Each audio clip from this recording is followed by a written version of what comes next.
Man. Oh, Johnny Walker. How old Jerry Jones is, y'all? 89. I'm gonna be nice. I'm gonna be nice today. Oh, okay. I ain't gonna start it off, man. No, I ain't. No, I'm not. I'm lying. I'm lying. I ain't being nice. I don't care. I'm tired of people getting gas. Shame. Shame. There you go. Shame. Yoga fire. Yoga lane. What up, Murphy? What up, Logan? KD, Law. Smooth TV. What's up? You know what it is. It's the final word, baby. The final word. The final word. The final what word? Final what word? Boom. This is Sparta! Wake everybody up over there. That's what Sean Payton screaming. This is Dallas. Yeah, he be in Dallas, man. He in Dallas today.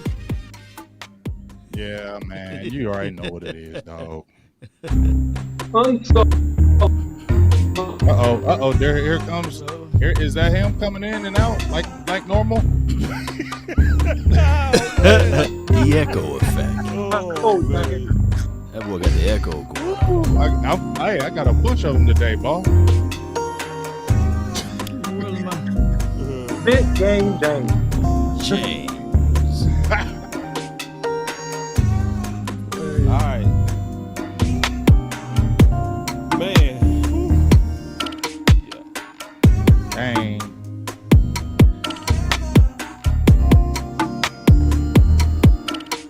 Oh, he killing Josh Allen already? Oh, that Murphy Law in my hand. He just figured out the sound. Come on, baby. Come on, figured Murphy. out- There we go. We got West Coast in the house.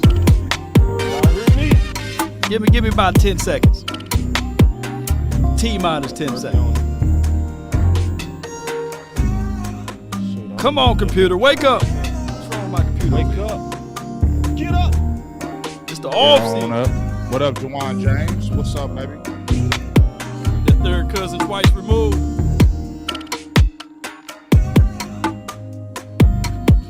There we go. All right, I'm ready, baby. All right. I had to put that propeller on, man. We had to build a plane while it's in the air. Jay Lombardi, what's good, baby? J all day.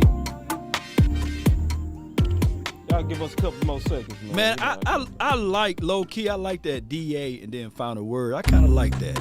Y'all put that in the chat. Put that in the chat. Yeah. Although it's D, but What's I that? like the DA. Dog. Cali Cowboy 805. Oh, you just took it off, dog. The lunatic. What's up? That beat was rocking. What happened? I know, man. I had to take the beat You off. just had to big cut dog. it. I had to Okay, cut it's it, all man. good. It's showtime.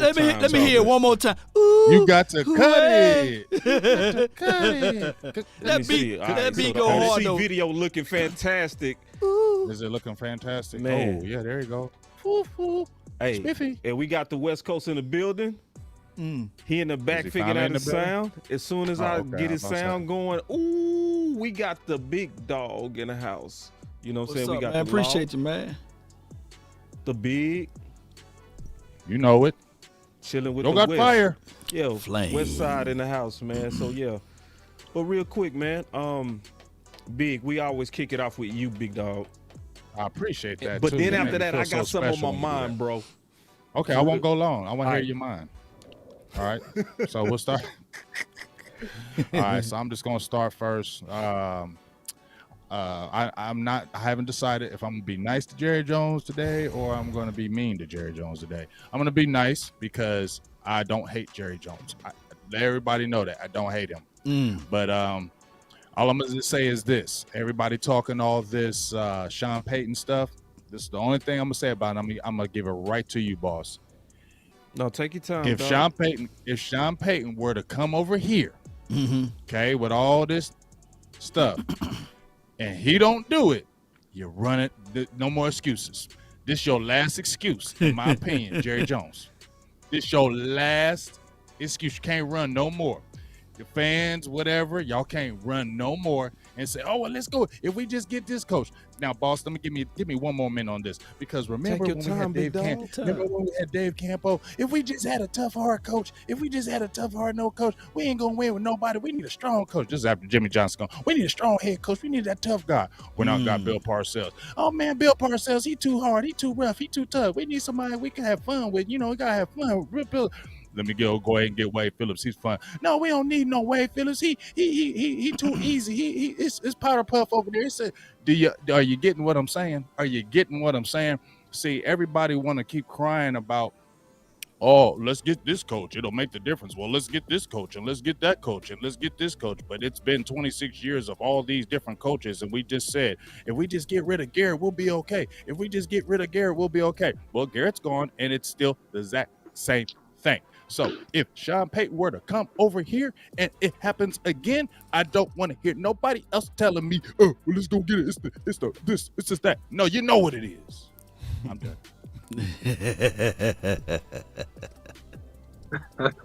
All right, because I'm gonna talk. Okay, before we talk about Sean Payton, because I do want to talk about Sean Payton. All right. I want to talk about something that's kind of on my heart, and I want to get all of y'all opinion, and hopefully by then my boy West Coast got his stuff working, and we'll really be rocking. Right. It's gonna be on. But check this. Oh man. So I'm gonna go to my Twitter page. So my Twitter page, a couple of things is registering with the fans. All right. So obviously we got Twitter streaming also on Twitter, just FYI. But anyway, a couple of things. Let me start with the one that's moving fast right now. Where I said I don't feel sorry for Buffalo or Josh Allen like other Cowboy fans. Right. We survived the catch. Buffalo will survive overtime rules. Have a seat like the rest of us. What's y'all thoughts on that, man? I mean, you're right on it, man. Sure, I get it. People give a lot of praises to the other quarterbacks. And before you read that one, I wish you'd have read the other one about, can you read that one before I get into the details? Let's put those together, bro. They together. They together. You see, that's where I'll head to. See, hold on real quick, man. See, this is what you got to do, man, when you're dealing with the homie. That boy good. Section chocolate. Say, listen, man, that boy understand the game. Let's get all these topics together. Let's get it in. All right, here we go. Where I said, it was a day when we fought for our guys. Many Cowboy fans have become strippers, begging for a tip from Mahomes, Allen, and Burrow. Respect our game, but let's be clear. Those QBs, the enemy to Dallas. Dak is our quarterback. Get off the pole and get back to supporting. Yeah, I meant that though. Yeah, but go ahead on that law, and then we'll just rotate that. Yeah. Because my thing is, and I get it. I grew up in an era where Jim Kelly was nice, John Elway was nice. My brother, me and my brother go back and forth about. It's just with that ball there. Look at me right. Look at the beard game, baby. Better than anybody else. But that's probably why we played wide receiver before. Man. Oh, I was about to say, what was that? No. In the era, Montana was killing it, and then Montana, Steve Young. But dog it, and I know people gonna hit me with, hey, but Troy Aikman won championships. Excuse me, Cowboy Nation. He didn't win it his first 2, 3, or 4 seasons, and I get it, but he did win it. He did win eventually a championship, but he was still viewed not as of the era, not as good as Dan Marino, not as good as Jim Kelly, not as good as et cetera the other quarterbacks, right? But what I want to say is this right here. I get it. We don't have a Super Bowl ring, but people who pump up Pat Mahomes, who is good, by the way. We don't have Andy Reid as coach. We had Jason Garrett, a big game, James, And on top of that, we had last season, and these are not bevies of excuses. These are facts, We had a third-year offensive coordinator who draw stick routes and comeback routes, and you can break down the film all you want to. Hey, on quarters defense, what you expect? There was nothing that most of these players are going to get anyway. I know it sounds like a bevy of excuses. But, dog it, whatever happened to fighting for your team, whatever happened to looking at your team and say, okay, yeah, y'all talking all that in good noise, but still, outside of the Steelers, outside of the Patriot fans, man, we still up there with Super Bowl rings. And I get it, we haven't won in a long time. But whatever happened to your allegiance to your team, everybody is so quick to jump ship and go over there and look at Pat Mahomes, go over there and look at Josh Allen, go over there and look at Joe Burrows, go over there to even look at Matthew Stafford, who now he finally got a team together. He won 2 playoff games, right? I digress. Yeah, Law. Unless somebody else has something on that, but I definitely had something on that because, man, like you named off some really good quarterbacks. Never in my mind did it even hit me to compare. Right. Aikman to Steve Young. Because that's what made me write that tweet, and it's registering. It's getting a lot of shares, you know, Right. and a lot of love because it registered because there's a generation of us who couldn't even fathom the thought of comparing Aikman to those other guys. Right. We always knew, like, who cares? Here's our guy. He's good enough, and we finna go. This is our guy. None of this, I wish, ooh, if we had Burrow, ooh, Allen. It's like, shut up. You're right. You're right. He made me be quiet. Hey, they just got serious. I was like, okay. Right, Bro. right. Because guess what, boss? It didn't stop right there. Let me jump It in there didn't stop quick. right there because Let me it was tag team Thurman in this. Thomas, it was Natron Mean, it was Craig Hayward, it was Jerome Bettis. Everybody Chris was Carter. talking about everybody was talking about Emmett. Now I'm gonna play devil's advocate. Go I'm ahead. gonna play devil's advocate a little bit right in here. I'm gonna play a little devil's advocate, boss. That's fair. Now I feel everything you're saying. I totally agree with you saying. Right. But now it's social media. It's a totally different world now, and it's easier for people to just, we don't know if those things would have been said back then because there wasn't no social media like that, so there wasn't that kind of talk. But I believe we're a softer society. It's a softer society, and they want the quick fix. It wasn't the quick fix back in the day. You had to grind back in the day. Right. It wasn't the free agency. You had to grind. Now it's easy. It's microwave. It's a microwave team. You know what I'm saying? People see somebody throw 5 touchdowns in one game. All of a sudden, he's the next great. You feel me? You see him coming out of college, boss, when they're always saying, oh, he's a generational talent. They need to stop saying that because he's not a generational talent. He's just a pretty good player. You feel me? Right. And it's just easy how these people do it now. So I think that's a part of it is the social media has damaged these type of things, and it's a quick fix society. So I think that's another reason why these people are doing that, but it doesn't make it any better. And I agree with you that so what these guys are doing it, but it was nice to see. I can't lie. Yeah.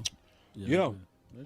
Yeah, man. I think that at the end of the day, man, Law brings up an excellent point in that we let soup and food simmer and cook slow.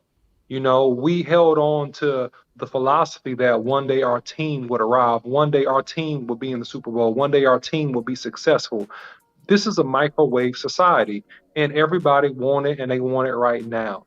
Dak Prescott didn't play his best ball in some parts of the season, but he is not the problem with the Dallas Cowboys. And getting another quarterback is not necessarily going to solve anything for the Cowboys. Actually, I think he would take a step back because they have to assimilate to the culture and to how this thing is run.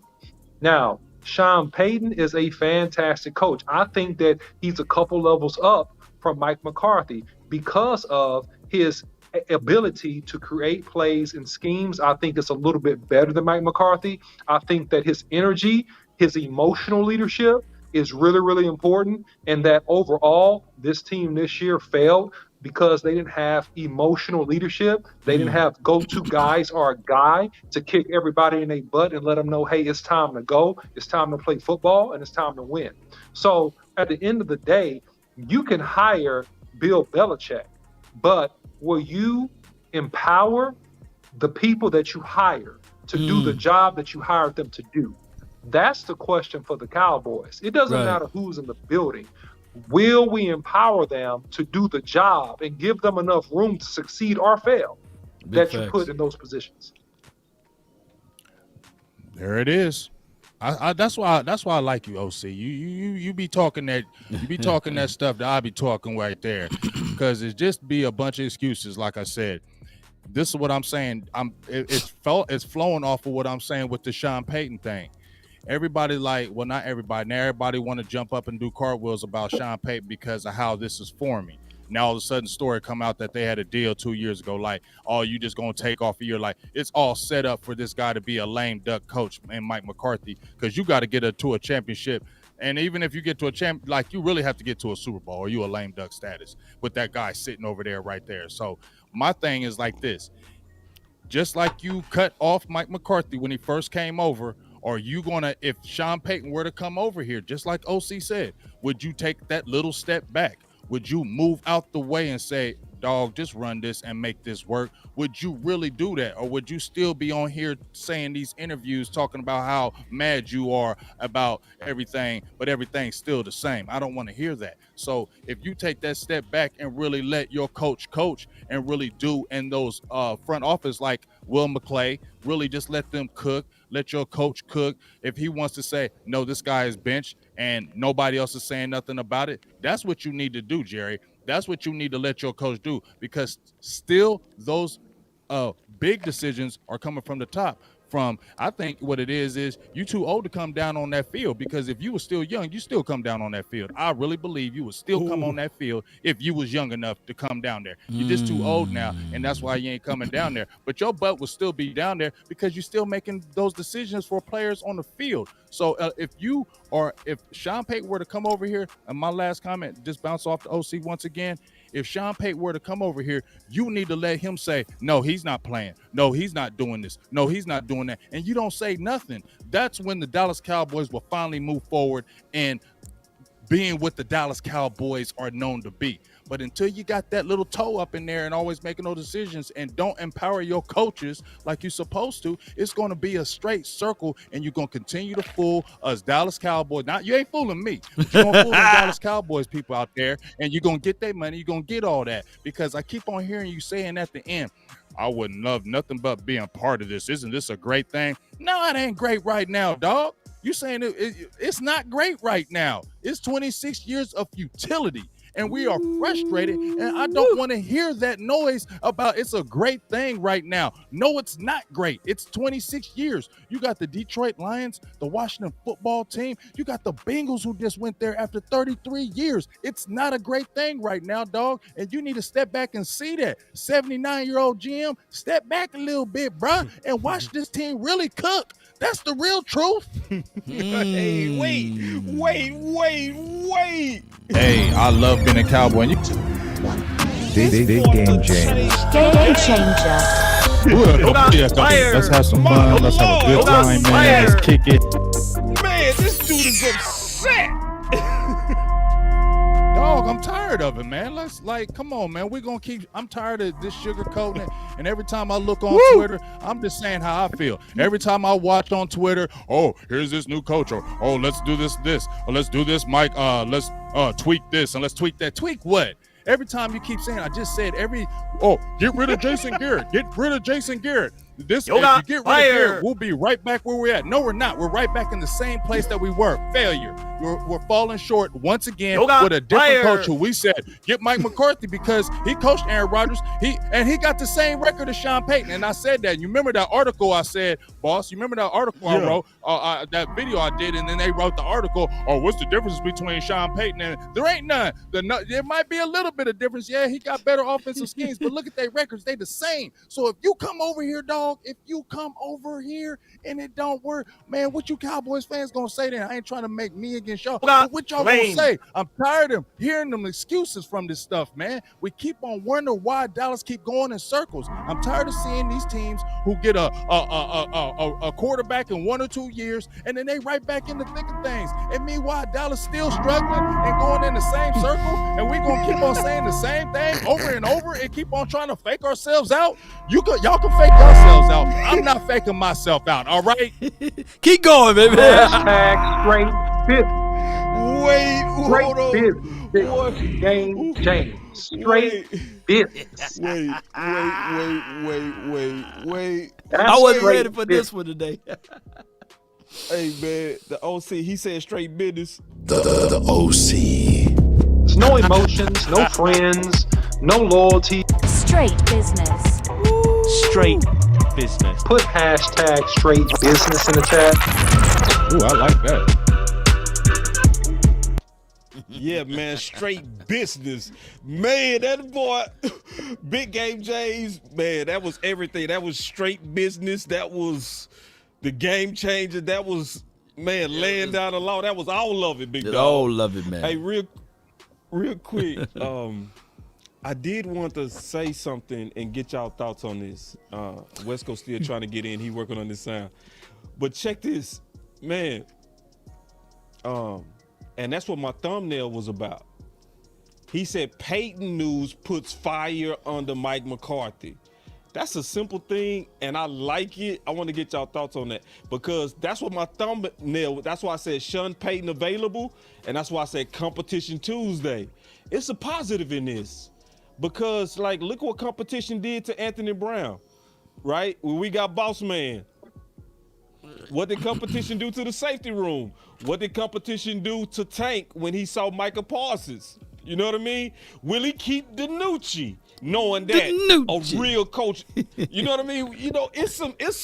You know what I'm saying? We got some ooey-ooeys. What's your thoughts on that? I'm gonna go through all of y'all. Speak first. Yeah, man. So look, man, I mean, at the end of the day, I have a question to that question. What does the potential hiring of a Sean Payton do for you if you're Mike McCarthy?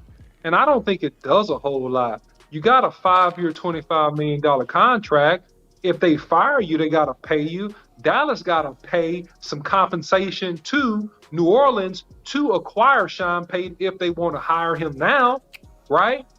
So either way, you got a lot of money that's going to be spent. You should already be inspired. And so my question is, if you're not inspired already, then you're the wrong guy for the job. That'll be my statement, because when you hear your owner and GM come out and say, I'm questioning all the coaches, and that besides a handful of guys and Bill Belichick, you know, I've seen a lot of guys come and go in the NFL. Jerry Jones said that on his interview. And so you should be motivated. You should have been motivated when you lost several of these games in the regular season. You should have been motivated long before now. So I guess I don't understand that another coach that's a high-profile coach is gonna get your job. I mean, if you're not motivated at this point, man, if you're not already motivated, you're the wrong guy for the job. Right on. Yeah, he right on the money with that. And there's no salary cap as it relates to coaching. Jerry Jones can throw all of the money that he wanted these guys, and then he can do some offers. I think that I heard 105.3 The Fan, they were saying that would you give up a first-round draft pick for Bill Belichick, you know, for crying out loud. And I'm quite sure that if we picking at the 24th or the 25th pick, that ain't nothing to do is give up a first-round draft pick for Bill Belichick, but that neither here nor there. Programs takes time to build, and like you lamented earlier, DOC, we got to slow cook this thing. Now, going into his third year for Mike McCarthy, I get it. First year 6-10, second year 12-5. The biggest indictment on Mike McCarthy, first year, he came out in the press and said, "Hey, I was just lying to kick it. I was just trying to get the job." You know, when somebody lie, it's hard. It's hard to really take their words as it relates to gold, because now everything that you do, they looking at it like, I don't know if he's telling the truth or he's lying again. So now Mike McCarthy is this liar, supposedly.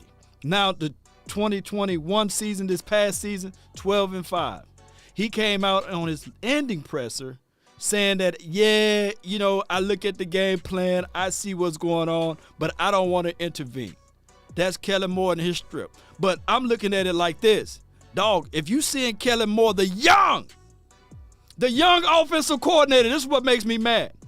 The kitchen is on fire, and you sitting there like, oh, well, I'm going to let him, figure it out his way. Bull sugar. We went through all of this year, and you couldn't intervene and say, give Tony Pollard the ball. Hey, by the way, can you target Amari Cooper a little bit? Oh, Dak Prescott, why in the world you got your head down looking at the tablet? Somebody sit beside him and go over the play and let him know what we're seeing out of this quarters. I've been here before. He gives the statement after the season is over with. When we packing up our bags and trying to go home saying, yeah, I've been here before. I got playoff victories. I won a Super Bowl before. God dog, it is too late. It's hard to put the toothpaste back into the tube now. Claim. I want a coach that sit there and say, man, this stuff is boiling over. Let me go over there before the fire catch and stop it. Let me turn the eye down. Let me show Kellen Moore, hey, I know this your third year, but man, look, these people done sacrificed too much. Oh, and then my opening speech, everybody would have been inspired to play. You won't be nervous in my house. No. The 49ers coming to my home.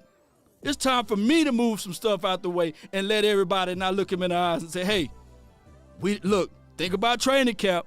Think about Oxnard.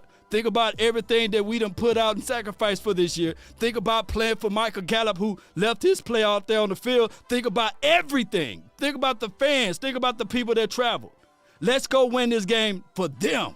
Let's go win this game for 26 years of not being there. That should have been the speech, but we didn't get that from Mike McCarthy. So now you talking about bringing in another coach. Man, this dude going to sit back and say, hey, like you said, the OC, I'm getting $25 million regardless. I digress. Man, Law, you bring up some really compelling points. And I'm sorry, Big. I'm going to continue to say. Remember, you're listening to nothing but the best. Let's go. It's time to Real quick, man, you bring up some super compelling points, and you almost have me concerned. Actually, you're hitting on my concern buttons, Law. You're hitting on my concerns for future failure. And I'll tell you why. Because Mike McCarthy is going to politically cover his butt at the end of the season, but yet he doesn't intervene to help solve the situation when he could have. So to me, it speaks of two things only. You're playing politics so hard to a fault, okay, that you won't do the right thing and intervene to save our season, okay? Number two, you are so afraid of backlash that you would not challenge the status quo and the system to do the right thing so this football team can win and move forward. When you have the knowledge and when you have the experience to do so, that begs of me of potential future failure. And I don't like it. The OC don't like it one bit. No doubt. No doubt. Future failure is going to fail. Oh my That's God. what I'm saying. We taking a step back. Y'all don't want to hear it. That's fine. You can say, shut up, Big Game. You so negative. That's fine. I'm going to go ahead and be the negative guy today. Because guess what? You're taking a step back. All this stuff that's going to hell on, you're a lame duck coach. You know what I'm saying? You're a lame duck coach, bro. You're a lame duck coach. You got to do this now. Unsullied. Sean Payton. Sean Payton. All of a sudden, we hearing all this news. Now all of a sudden, I'm going to my owner. I retire. Come on, dog. This is so scenable this is so predictable from Dallas. You know what I'm saying? So predictable. Let's look at this. Dang. What was so predictable with Mike McCarthy, right? They did the Rooney Rule with Marvin Lewis. You never was hiring him. Right. You was hiring Mike McCarthy. You didn't take no time to look. You went right there. Typical Dallas. Go after her name because guess what? It was bad with Garrett. Okay? And then even with Dan Quinn, you didn't wait. You heard, Dan Quinn, Legion of Boom, he coming over here. That's why they doing the same thing with Sean Payton. So guess what? If Mike McCarthy don't do it, we're going to have to go with another step above because we can't take no other coaches. So they ain't going to take no time. He going to come right over here, dog. So he's set up for failure. Unless you're going to a Super Bowl, dog. Do I really think this team is going to go to a Super Bowl next year and play better than it played this past year with all this crazy stuff? All of a sudden, Mike, you're going to get some nets. That's what you all of a sudden going to do now? All of a sudden, you're going to start sticking out your chest and start telling people what to do and doing all this stuff. You're going to start doing that next year, dog. That's what you're going to do. I don't believe it. I don't believe you're going to do it. I believe, and here's another thing. Maybe you didn't like Kellen Moore. So maybe you was trying to set him up. Maybe that's why you was sitting back like, oh, that's on Kellen then. You know what I'm saying? Because guess what? If you don't like somebody, you step back and be like, oh, that's him. That ain't me. I ain't got nothing to do with that. That's all on him. You feel what I'm saying? So maybe them two ain't the greatest. And maybe you said, I didn't want to come over here and you be my offensive coordinator. But the Jerry said, this is what it is. And so that's where the failure started. And that's where the messing up started with the coaches and the owner and the offensive coordinator. That's where it all started. Dallas got lucky because Dallas had a really good, talented team. And it overrode the warts. See, that's what happened. Dallas had a really good team and overrode the warts. But see, whenever that real pressure cooker came, then it needed the coaching to jump in, and the players were like falling short. That's why you need coaches, and players can't just go on the field without coaches. That's when y'all supposed to step up and take the next step. But y'all had all that, like Law said, bullshit going on. And guess what? Now we here again. The same old thing. Here again. And I believe we're not going to go, 14 and 6, man, they ain't doing that. They're taking a step back, dog, and it's gonna be set up for Sean Payton to come on over here. And I'm gonna say one more thing too, because you just unloaded a full clip, Big Game James, a full clip. So listen, this is what I've come to understand and figure out. Yep. He didn't miss. Straight up. Here's what I've come to understand about the Dallas Cowboys that I feel like is a huge issue. The Cowboys tend to hire a type versus commit to a result. The Cowboys tend to hire a type versus committing to a result. They have a type of coach that they like. They have a type of vibe that they like, right? They would never hire a dog coach like Eric Bieniemy. They would never, ever hire my guy from Pittsburgh, a real dog type of coach. They have a type, a go along and get along type of guy, and a guy that they can control, and that works against them every time when you get in tough physical football games. And that's my issue. And so on terms of a solution, my thought is this. If Mike McCarthy doesn't work as the coach, if he doesn't, right? And he's trending that way right now, what type of coach would be the Dallas Cowboys type of coach that could get the job done? We got the big homie in the building. What's your answer to that? Hey, can y'all hear me? Yep, bro, you in? Yeah. Hey, what's up with y'all, man? I appreciate y'all for having me on here, man. It's your boy West Coast for y'all who don't know, aka Mr. Run the Damn Ball. I'm run the damn ball out. Got my hat on, got my shirt on, man. Hey, I'm just enjoying the content. And run the question back by me one more time, man, because it took me a couple minutes to get up in here, but I'm ready to rock though. But what was the exact question that you was asking me, boss? It was the OC. So the question, the question is this, West Coast. Yeah, the question is this, West Coast. If Mike McCarthy does not succeed as a coach, what would be the type of coach? Because I feel like Dallas has a type of coach they like to hire, okay, that fits their culture and their pedigree. What type of coach would fit their type, but that's good enough to get the job done so we can go get 6? Well, I mean, I'm going to be honest with you. I think they're looking for more of a guy that they can control. And that's why I don't think that Sean Payton would actually be a good match for the Dallas Cowboys.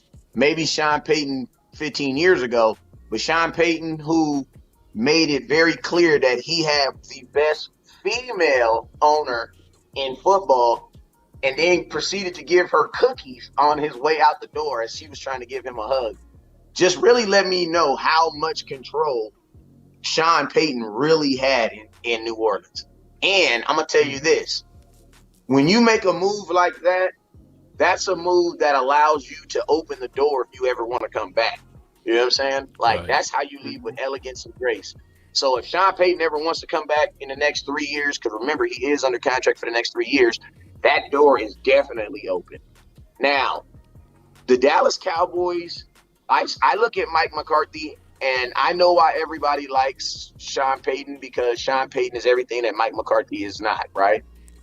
But I think that's probably going to be the number one reason why he will not be the Dallas Cowboys coach. Because you know what I'm saying? Because he's exactly what we just said.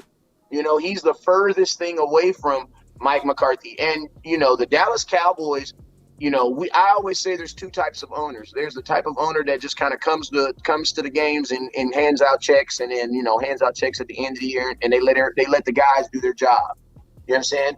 Then you have guys like Jerry Jones that actually come to work, and that's working it, and they, you know, play football and they understand football. And I don't think Sean Payton wants to go from that environment to that environment. That's a totally different environment. And one would have to even to believe, like, would Sean Payton even be Sean Payton in Dallas? Because there's a misconception that Mike McCarthy is not a dog, bro. You got to be somewhat of a dog to be Aaron Rodgers' coach, because that dude's a douche, bro. Like, he's an asshole, bro. He's a douche. So to be able to control that dude for like however long he was able to control him and get a ring with him, I got to know that there is some dog in him. But whoever made the point about him lying when he came into the press conference, that let me know right then that Mike McCarthy was willing to not be himself in order to be the Cowboys coach. I still believe, just like I believe that Jason Garrett could be a good coach, I still believe that Mike McCarthy can be a good coach, but I just don't think that he can be a good coach under these circumstances that they have him right now. And I'm going to be honest with you, I don't really think anybody can be a good coach under these circumstances, because what the Cowboys want you to really do is they want you to win in their way of winning football. And to be honest with you, in 2021 didn't predicate us winning a Super Bowl the way the Joneses needed. You needed to run the ball, you needed to be consistent, and you need to play solid defense. Well, that's not very entertaining. You know what I'm saying? So the Cowboys, they lean more towards the entertainment value more than they as far as the winning game value. You know what I'm saying? So when I kind of digress a little bit and I say, at the end of the day, I don't think that Sean Payton would be a good fit. And if I'm Sean Payton, you've only coached really as a head coach one place. You don't want Dallas to be your, you know what I'm saying? Like, you don't, Dallas does not have a good history of coaches. That's just what it is. And you got to think like this. If you bring in Sean Payton, man, that's 3 different head coaches in damn near 5 years. That looks like a dysfunctional franchise.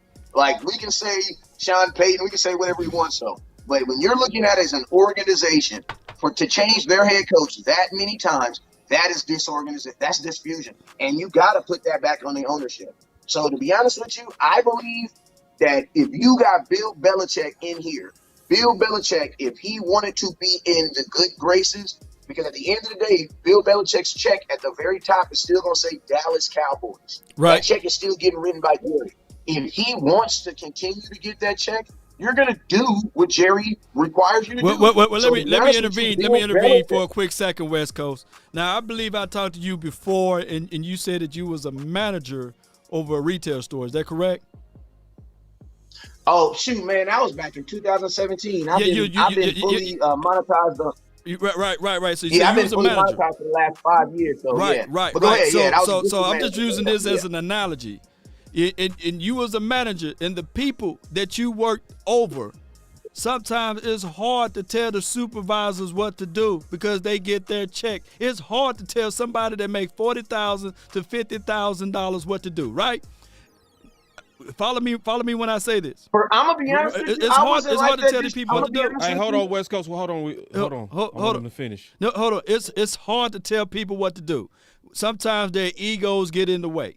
Jerry Jones is not even a millionaire. He's a multi-billionaire. And one thing that I do know from billionaires, from what I've read, you can't tell them what to do. They look at it and say, Exactly. hey, this is me. Ego, edging God out. Exactly. I bet on myself. And I listened to an interview. It was 30 years ago. They was interviewing Coach Jimmy Johnson. And in that interview, Jerry Jones, they got into it a little bit, and he literally said, look, Jimmy, I can get 500 other coaches to win the Super Bowl for the Cowboys.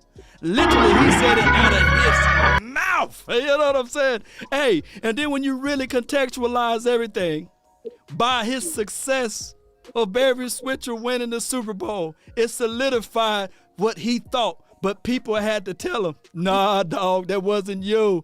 That was still Jimmy Johnson. Because if you think about it, collectively speaking, everybody that's listening, Barry Switzer only had one losing season with the Cowboys. Let me yell out his record. His first year, 12-4. We didn't win the Super Bowl, by the way. You know, it was terrible. That was a horrible year. People was ready to get rid of him then because of everything changed. His second year, Barry Switzer went 12-4. We won the Super Bowl, but we won the Super Bowl in spite of his coaching. Think about it. The team was so good that they only lost 4 games that year. On top of that, the following year after that, they went 10-6. People were saying, nah, you got to get rid of Barry Switzer. He's stupid. He's dumb. We are losing our identity as the Cowboys.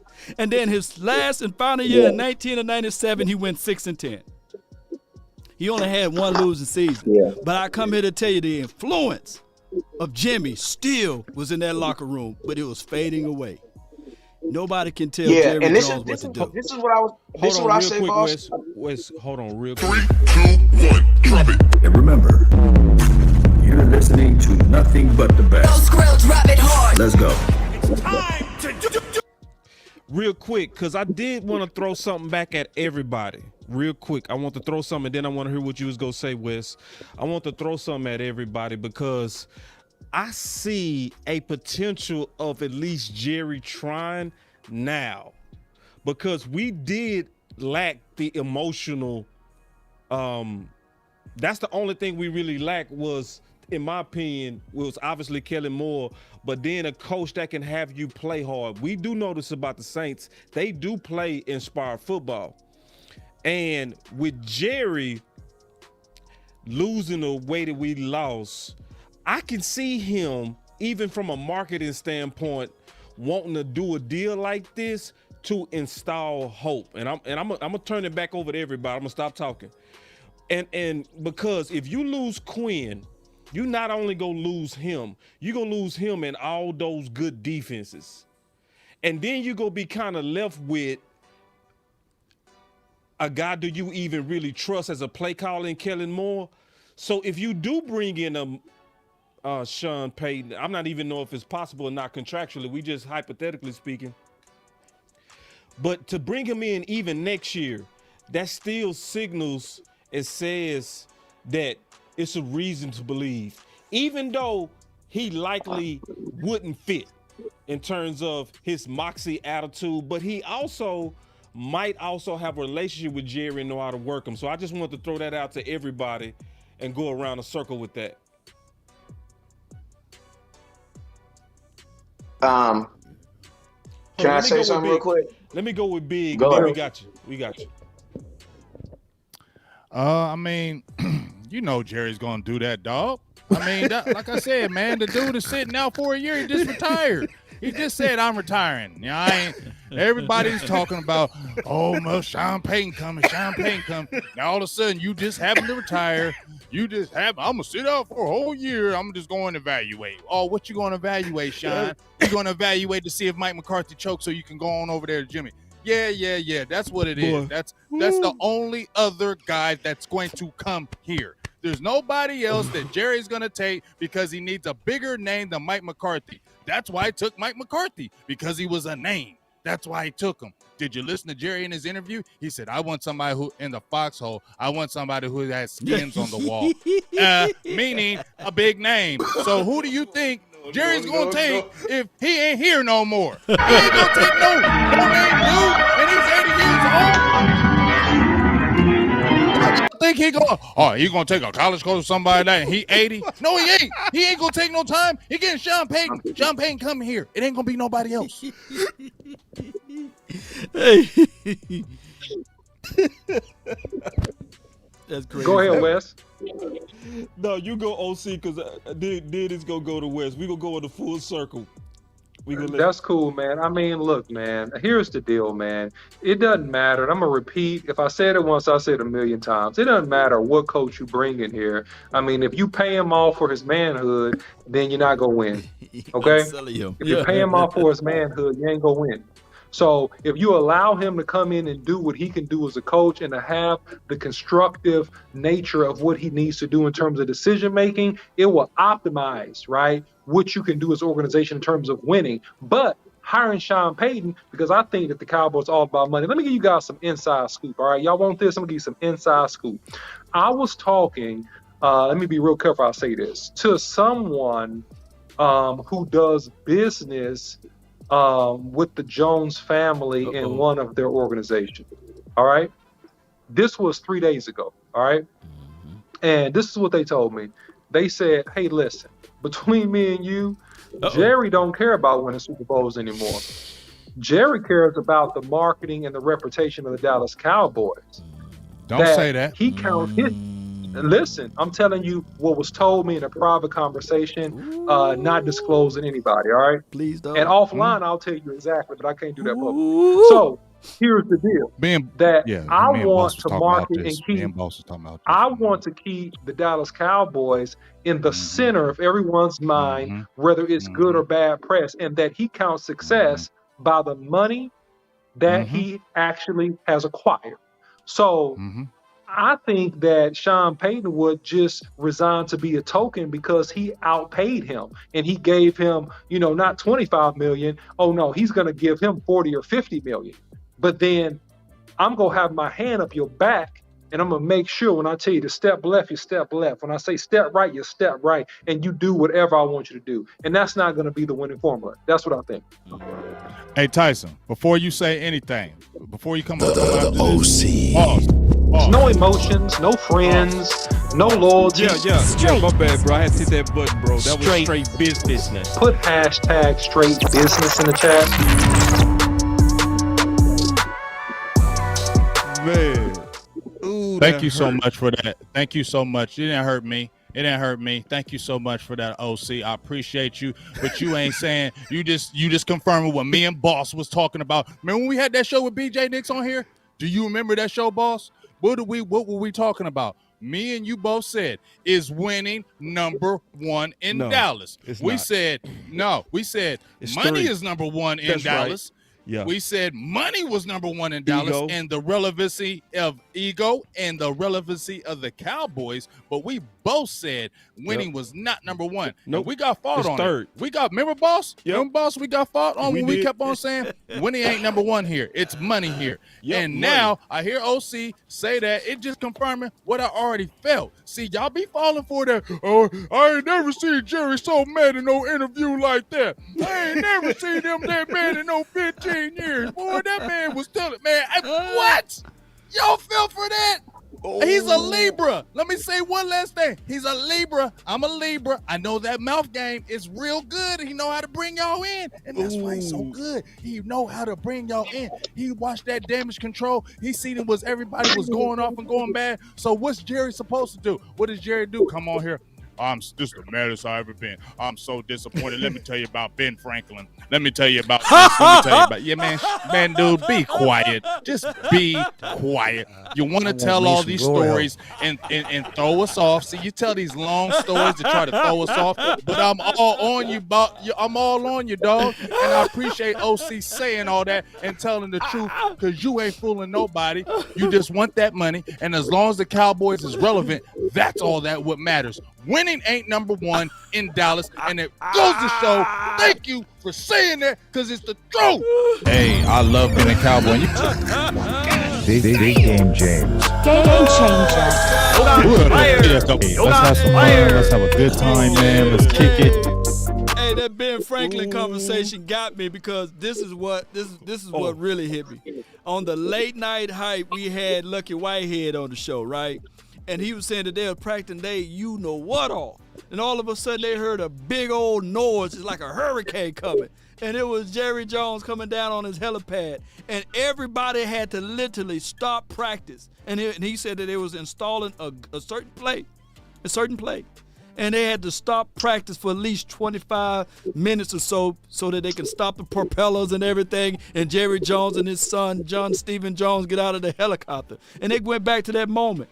Are they really focusing on trying to win the game when everything is paused? Now, I get it. When you're a multi-billionaire, you want to stunt and you want to show off on people and say, hey, I made it from Arlington, Texas to Frisco with less than 15 minutes. So you know what I'm saying? Flying the helipad. You know, that's good.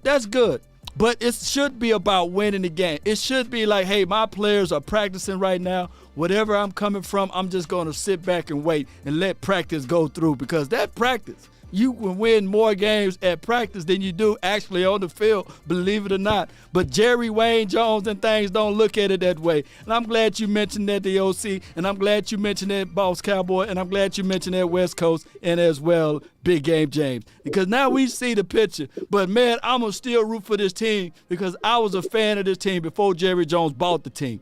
Technically, That's why. This is the thing. He bought the team financially. I was already bought in it emotionally.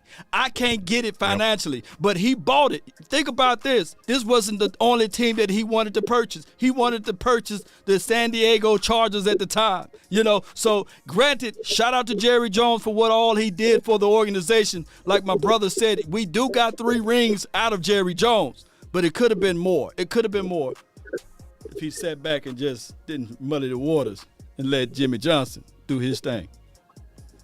Big dog. West Coast Cowboy.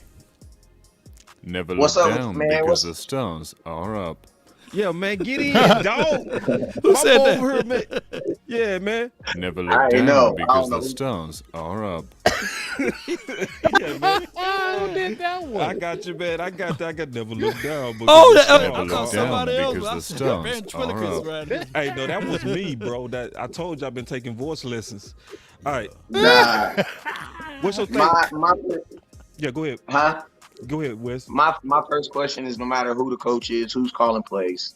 You know what I mean, it don't really matter the last 3 coaches. The last head coach we had. The coach we got currently right now, Mike McCarthy don't call plays. Jason Garrett, he hadn't called plays since 2013. So I think, we can. One thing about culture is this, man. Culture is culture, but if you're winning, you can outlast a lot of stuff. You know what I'm saying? There's been I've been on a bunch of thug teams that beat up on a bunch of good kids from Catholic schools. You know what I'm saying? And that's just what it was. You know what I'm saying? We were the better team. And so you can get past some coaching if you have superior coaching. You have superior athletes, but it has to be matched with that offensive coordinator. That offensive coordinator has to be on his job. So, this is an example of that too, because it's like, when we measure success of a coach, we got to remeasure the successes. Like, what is Jerry Jones really asking these coaches to do? Because you got to remember when Phil Jackson was the head coach of the Bulls, he was actually coaching. You actually seen him on the sidelines. He's actually instruction, putting PJ Armstrong. You had to coach Michael Jordan. He said that in a documentary, but you had to coach everybody else. He was actually coaching.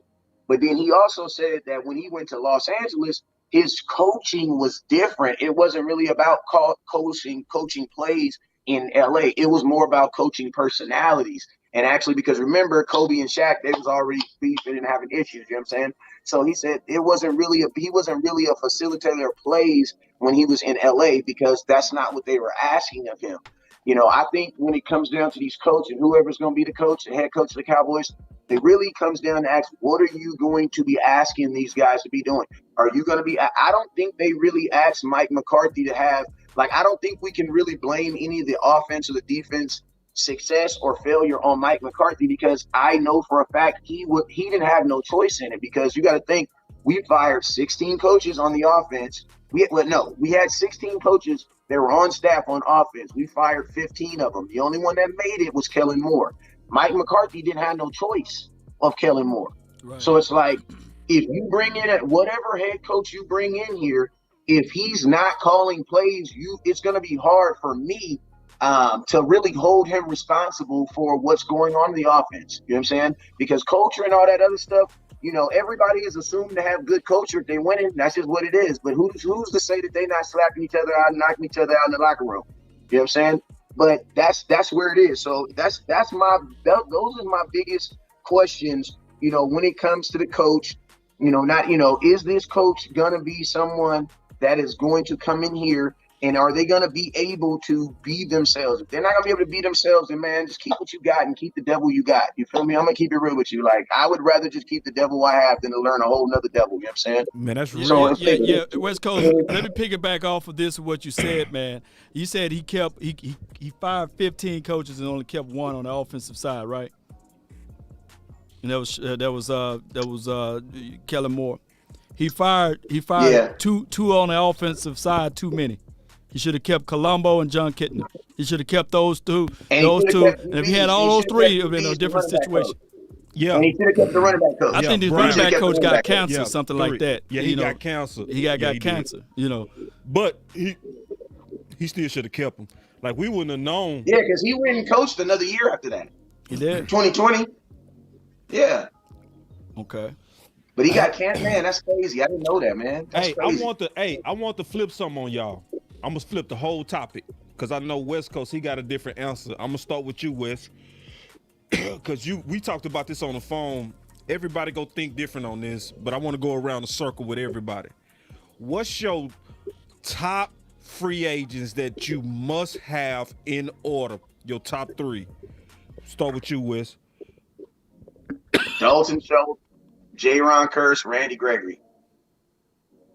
Why? Dalton Schultz, because he led your team in freaking almost everything except for first down. I mean, he was your first down leaders. He's your second most target. He's as far as like playing in production, he played almost 90% of the snaps. Like, it's ridiculous. And the thing about Dalton Schultz is a fourth round pick, a guy that you asked to step up in the absence of Blake Jarwin, who, when he came back, was not himself. And he still did that. So it's like, Blake, if Dalton Schultz, as far as this offense is already diminishing. I don't need to willingly be taking pieces off this offense. You know what I'm saying? Especially the ones that are actually decent. Like, I think that Schultz, if your biggest knack on a tight end is that he doesn't block well, I think you're in a good sphere. You know what I'm saying? Because most tight ends that block really, really well, they can't catch for us a damn. You know what I'm saying? So you gotta, and i.e. Jeremy Sprinkle. I love Jeremy Sprinkle. I want him to do everything good. You know what I'm saying? I just love a big old dude running down the field. But the boy can't catch like Dalton Schultz. You know what I'm saying? So I feel like, if you can get someone else who can help with the blocking, I think you transfer that money that you got with Blake Jarwin onto Dalton Schultz. I believe he'll take that $8 million and he'll run with it. My second guy that I said, J-Ron Curse. The reason why I say J-Ron Curse is because that dude plays safety and he played linebacker for you. When I go to the games, man, I sit in the Miller Lite zone, so I'm sitting right behind in there. And I'm going to tell you this right now, the vocal person who is keeping these guys in line and who is the Dan Quinn on that sidelines, because you guys got to remember, Dan Quinn is not on the sidelines. He's in the booth. So the person that's the Dan Quinn on the sidelines that's translating all that stuff is J-Ron Curse. And my thing is this: if you are the Dallas Cowboys and there's a really good chance that you're going to lose Dan Quinn, you need to keep as much Dan Quinn-ish stuff in your building. Why? Because the easiest thing for us to do in 2022 is to be as close to Dan Quinn defense as we can. That's why I support the hiring of George Edwards. And that's why I think that a guy like J-Ron Curse, a guy who played linebacker for you and safety, had the green dot on you. Because you got to remember, if you get rid of J-Ron Curse, now you got to give that green dot to probably Micah. I don't want Micah to have a green dot. Why? Because I don't want Micah to have to worry about what everybody else. I want Micah worrying about one person, and that's the damn quarterback. I hope to God in 2022 the Dallas Cowboys let Micah chase the NFL sack record. Because with our team, if we got 22 sacks on a dude, bro, I don't give a damn what nobody else is doing. If Micah got 10 more, I don't care what everybody else can suck. bro, we'll make up for it with 22 sacks. You know what I'm saying? Especially what we can do. So Thanks. I would like the Cowboys to do that. What's and your my third one? person, Yeah. my third guy is Randy Gregory. The reason why it's Randy Gregory is because, listen, bro, Robert Quinn had 11 sacks, and you let him walk. You got him for a 6th-round pick, and you let him walk. That man went and got $11.5 million up there in Chicago. I don't see how the Dallas Cowboys, and honestly, as much as I like Randy Gregory personally, because, you know, that's my little brother's old roommate in college, but I will say this. He doesn't fit the criteria to get signed by the Dallas Cowboys. He did not play no full season. He has not played a full season. And he has, and listen to me, the Cowboys don't mind you having issues when you cheat. But when you start costing them money, oh, bro, you got to play every game, and ain't no smoking weed, ain't none of that stuff. You know what I'm saying? So, Smoke to weed be honest every with you, day. you know it, baby. Hey, I'm gonna tell you, Randy Gregory, in my opinion, I don't see how the Cowboys, because I don't see how they give him money. You can always slide Randy Gregory. My 4th guy is the punter, and my 5th guy. Man, we ain't say 5. We ain't say Top 5, three. big I got dog. 3. No, we did not. I only got 4. I don't know who 5 is right now. That's my dog. My boy West Coast say and 4 and 5 and 6 and 7. Listen, 5. I haven't gotten 5. No, we not doing 5. I got we 5 on it. Big. I only got 4 right now. To keep it real. You only got 4 tops? Yeah. I only got 4 that I'm going to actually pick up the phone and say, yo, I want you to come back. All the rest of them dudes, I'll holler at y'all in a couple months. If y'all still out there, I'll pick y'all up. So I'll holler at you. But it's only 4 dudes that I'm like, I want you. You know what I'm saying? And I hope you want me back. Who your 3, big? I'm gonna put Randy Gregory in there up at the top. The main reason why is because you don't have no defensive ends. You got Dorrance Armstrong Jr. I think he's going to get some money somewhere else. I just feel like he is. You don't have no defensive ends on your roster. You have Tank. You have Randy Gregory. If Dorrance Armstrong Jr. leaves, you have Chauncey Golston. Who else are your other defensive ends? Basham. You ain't got none. None. Chauncey And Golston. Basham. I mentioned Golston. I'm missing Golston. I already mentioned him. Ghost run like a Basham, 5'9", 40. I'm saying Yeah, though, but but you feel me? He played good, but he didn't have no. He played good, but he ain't got no pass rush moves, and we saw that all daggone year. So he still got to get better. So the whole point is you ain't got no defensive ends on the roster. So that's why I'm going with Randy Gregory being my top guy, and you better draft somebody too. You don't got no defensive ends on that roster, and because Tank is going to be another year older. My second guy is going. How much you paying him? That's going to be a problem. And you can't franchise tag him. I'm not going to go He crazy with it. He's going to be about $13 million. You think Jerry's going to give him $13 million? No, I didn't say I don't 13 think he go. million. No, I didn't say that. Man, you He's messing not up the gonna get game, that. West Coast. You messing up the game, big dog. Right. Let me get my other 2 out, and so everybody can get theirs. All right. So my other 2 is I said, who did I say? Randy first. My second guy. Ooh, that's kind of tough. I'm gonna say I'm hedging because everybody was talking curse, but now I'm not talking curse so much because of Dan Quinn. Because I don't know if J-Ron Curse can go there and turn up like he did like he did in Dallas without a Dan Quinn.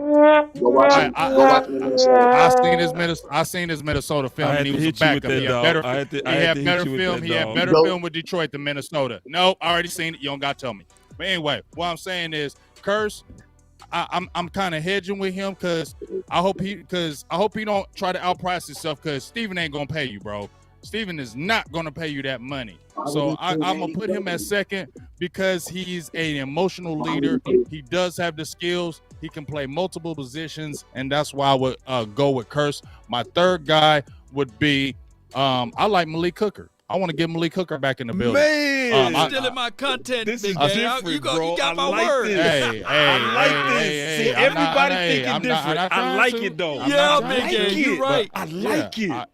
I didn't mean to, Law. My bad. But I'm just saying, if we're looking at the safety position, right?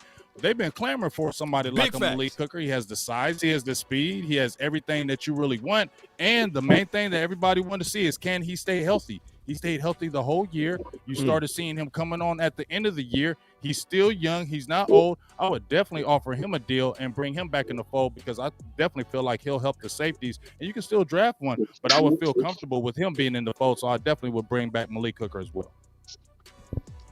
All right, I'm gonna let y'all fight that out too. Listen, Wes. How you gonna take Malik Hooker over J. No, hold on. Come on, wait, now, you wait here, Wes. I didn't say I was taking him. I said I didn't say I was taking him. I smelled that fight coming. I smelled the fight. Listen to me. Round Wes, one. I'm gonna let you and Big fight that out. But we J. gonna finish this game, I don't want to hear brother. all that noise. We I don't gonna want to hear all finish that this noise. game. That's what we gonna do up in here. Let the church say amen. We gonna finish this game, and then we gonna let Gilligan get around the island. Straight up. All right. So we got the OC. Who you three, big dog? So my number one is going to be Jaron Curse. I feel like he's the temperature setter, the vocal leader, the emotional leader, and he has position flex. He's a hybrid. He can play safety or linebacker. He played great. Pay that man. He earned his money. All right. So that's number one in my book. Number two in my book is not going to be a popular choice, but I'm going to go ahead and just LBE. Oh, my God. Cedric Wilson. Cedric Wilson is a guy that you want to resign. I want you to resign Cedric Wilson because, unfortunately, Michael Gallup had a torn ACL, and I was a fan of him early in the season, and, y'all hated on me on the show, so I'm definitely going to put it in your face. So here's the deal. He showed up. He played big. He made plays. He showed there was no drop-off between him and Michael Gallup. He worked underneath very, very well. He was a pretty good route runner and had a really good connection with Dak Prescott. I feel like that Michael Gallup's time is up. He has the ACL. This is straight business. I'm not bringing him back. I love Michael Gallup. He's one of my favorite receivers, but because it's straight business, he tore the ACL. I'm not bringing him back. I'm making sure that I re-sign and I talk to Cedric Wilson's agent. All right, number three, it's going to be a shocker for you guys. I know most of you guys think that, hey, we no emotions, no friends, no loyalty. Straight business. Straight business. Put hashtag straight business in the chat.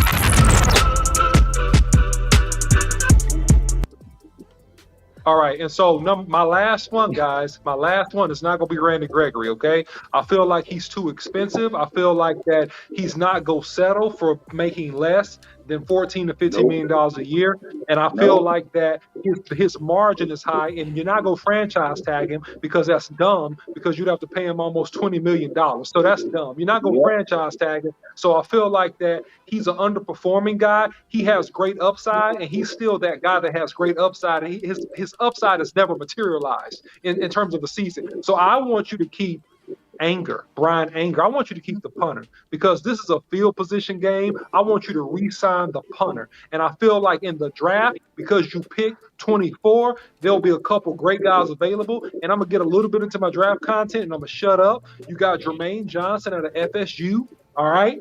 And so you got also you have David Ojabu out of Michigan. And I feel like around 24, those are first round, second round type guys. I like Jermaine Johnson more. He's a twitchy 4'6", 40 type dude. And he got 12 sacks at FSU. And I think he's a guy that can give you some speed and explosiveness off the edge. I feel like there's other ways to solve that defensive end problem versus overpay for Gregory. I'm not a fan of overpaying for Gregory, so he's not my third one.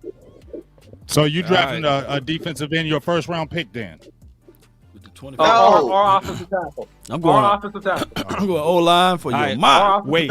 Wait, did Law go? Law, did you go? I didn't go yet. Law, you see how these wolves ready to just eat up all your content, dog? I got quiet. I'm gonna let y'all fight. I promise you. I ain't forgot. I got all the fights ready. I can't wait to hear this fight because that's the next thing we do. I'm fighting everybody up in here. Everybody list is wrong. Everybody list is trash. Even my partner West Coast. Everybody list is garbage. I'm fighting everybody. Okay. Let's go. Mm-hmm. You want me to go, boss? Oh, you. Oh, I can go, dog. I can go. Well, I'm just gonna say this, man. Go three. There's waves of free agency. There's the free agency before the draft, and then there's a free agency after the draft. I look at it like this: don't. Just like trading stocks, you got two options, man. You can go long or go short, and those are the strategies there. And either you can buy, sell, or stay put. So most of these guys on this list, I will just lean on the aspect of, please let me get to the draft first and see what I got, and then I can pick out on this list. So before the draft, I have to look into this thing and say, all right, J-Ron Curse, yes, it's contingent upon whether or not you have still Dan Quinn. It won't mean nothing if you keep J-Ron Curse and Dan Quinn is gone, right? Unless you get Joe Witt Jr. to stay here or George Edwards be the defensive coordinator. Those will be the situations whether or not you keep J-Ron Curse. All right, so and another thing is, we've been complaining about safeties for a long time, not a short time. And DeMonte KZ and Malik Hooker, those boys been holding it down, although we need better play from them. I would lean on Malik Hooker over DeMonte KZ. So I'm looking at it like this. Randy Gregory, J-Rock, as well as, Malik Hooker.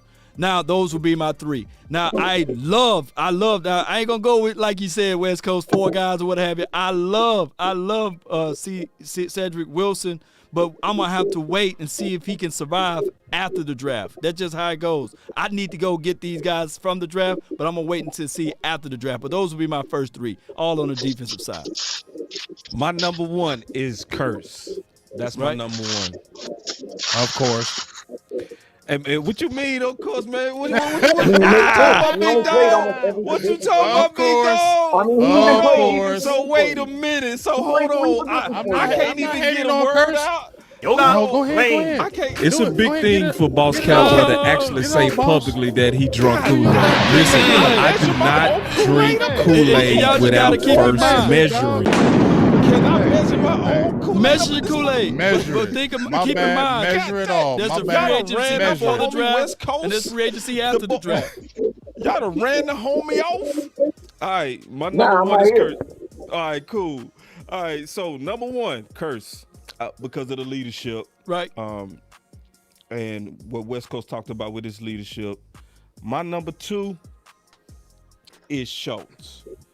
But I don't think he gonna stay. I think he gonna command a good price. I think he's gone. I think good tight ends are rare, and he's gonna cost too much. He go get away, and I think we go try to flip him cheaper. My third free agent would be Randy Gregory because of what Big said. Matter of fact, I'm sorry. I'm flipping them too. My bad. I'm putting Randy Gregory 2, and I'm putting Schultz 3. Straight You're up. not gonna keep Schultz. He's too expensive. Schultz ain't coming. Schultz ain't That's what coming I'm back. saying. And then I feel what Big said. We don't got no defensive ends, so that's my 3. Now let's get this fight on. I want to see this fight real quick. We got West Coast, his list versus Big Game James. Now y'all touch gloves. We gonna keep this orderly, and we gonna have a tournament style. No votes or nothing. I just want to let's just box up ideas real quick, because I promise y'all. Why none of y'all keeping Connor Williams, man? None of y'all keeping Connor Williams. Oh, no. Ain't nobody keeping. You know why I'm saying Connor Williams? You know why ain't nobody saying Connor Williams? Because Connor Williams, I said himself on his Instagram. Bye. He said himself on his Instagram. Bye. Thank you for everything. I appreciate it. And guess what? Guess how many Cowboys players liked it? 1, Jordan Lewis. So that tell you, bye. They don't want you back. He said what? He came out. You know how he came out on his Instagram. You know how they always like, hey, let's thank you for everything, Cowboys, fans and organization. Dog, it didn't sound nothing like that. He was thanking everybody, but it was like, I appreciate the ride, like kind of like, see ya, I'm out here, I'm doing my own thing. And like I said, only one Cowboy at the time, it was posted like 8 hours at the time, and only one Cowboy, Jordan Lewis, liked it. That's it. And I'm like, because them Cowboys, they stick together. They be liking each other's Instagram and all that. One. One. Because they neighbors, That's why they said help with the groceries. Hey man, you like my Instagram post? Yeah, man. Let me move these groceries in. All right, but let's jump in here though. I mean, we talking about this curse thing. I mean, we talking about it. I seen the Minnesota tape. I seen him as a backup in Minnesota. I seen him as a backup in Minnesota. His best work was at Detroit, and he still wasn't great in coverage. Even this year, he wasn't great in coverage. He was good. He wasn't great. The thing that I liked about him was his leadership. He could play two different positions, but I'm not overpaying him. He wasn't turning up everywhere else, and I don't know if he goes somewhere else, he gonna turn up without Dan Quinn. Wait a minute, I gotta jump in here, dog. Got to throw in George Edwards, dog. Hey, you don't want me, bro. You don't want me, dog. But I can't let you do this big. Okay, but okay. So why didn't Detroit keep him? I'm gonna tell you like this, man. You can ask my baby mama why she listen. You can ask my baby mama them same questions, and she'll give you all types of questions, the answers that won't line up with me. Why she left me and why they left them is two different questions. Okay, well, I don't know why. Okay, well, answer that question. Okay, well, hold up. I do know this. We are only gonna measure these players off of the contract that they were in. He was on a 1-year deal with the Dallas Cowboys. So that means the Dallas Cowboys said that you have 2021 to show us if you could earn a potential contract going forward. Now, Dan Quinn could have been a total failure. That has no bearing on Jaron Kearse. He still has to have his contract. Yeah, you cannot discredit him for that. Wes, hold on for 1 second. Just 1 second. So that I can keep order with both of you boys, I'm going to put a time on you. You got a minute. Go. All I'm saying, this is what I'm saying. You know what? If Dan Quinn is leaving and it's prepared for Dan Quinn to leave, we need to keep as much Dan Quinn-esque stuff in our locker room, because in this 9 months, 7 months window, we have too many free agents and too many moving parts on defense. Are there better people out there in the world? Yes, there always are better people out the world. That's why shops open up every day. But we need to find out what is best for us to keep ourselves where we are right now. If you take Jaron Kearse off this team, your defense does take a step back. Now, we can hope and pray that somebody's going to do something and we're going to draft, but let's just be real. The last time the Cowboys drafted a safety early was my uncle, Roy Williams. And he reminds me all the time, every time I talk to him. You know what I'm saying? They not drafting. We could have gotten safeties in the second round. So I cannot put any hope in the Cowboys to think that they're going to use a luxury Time out.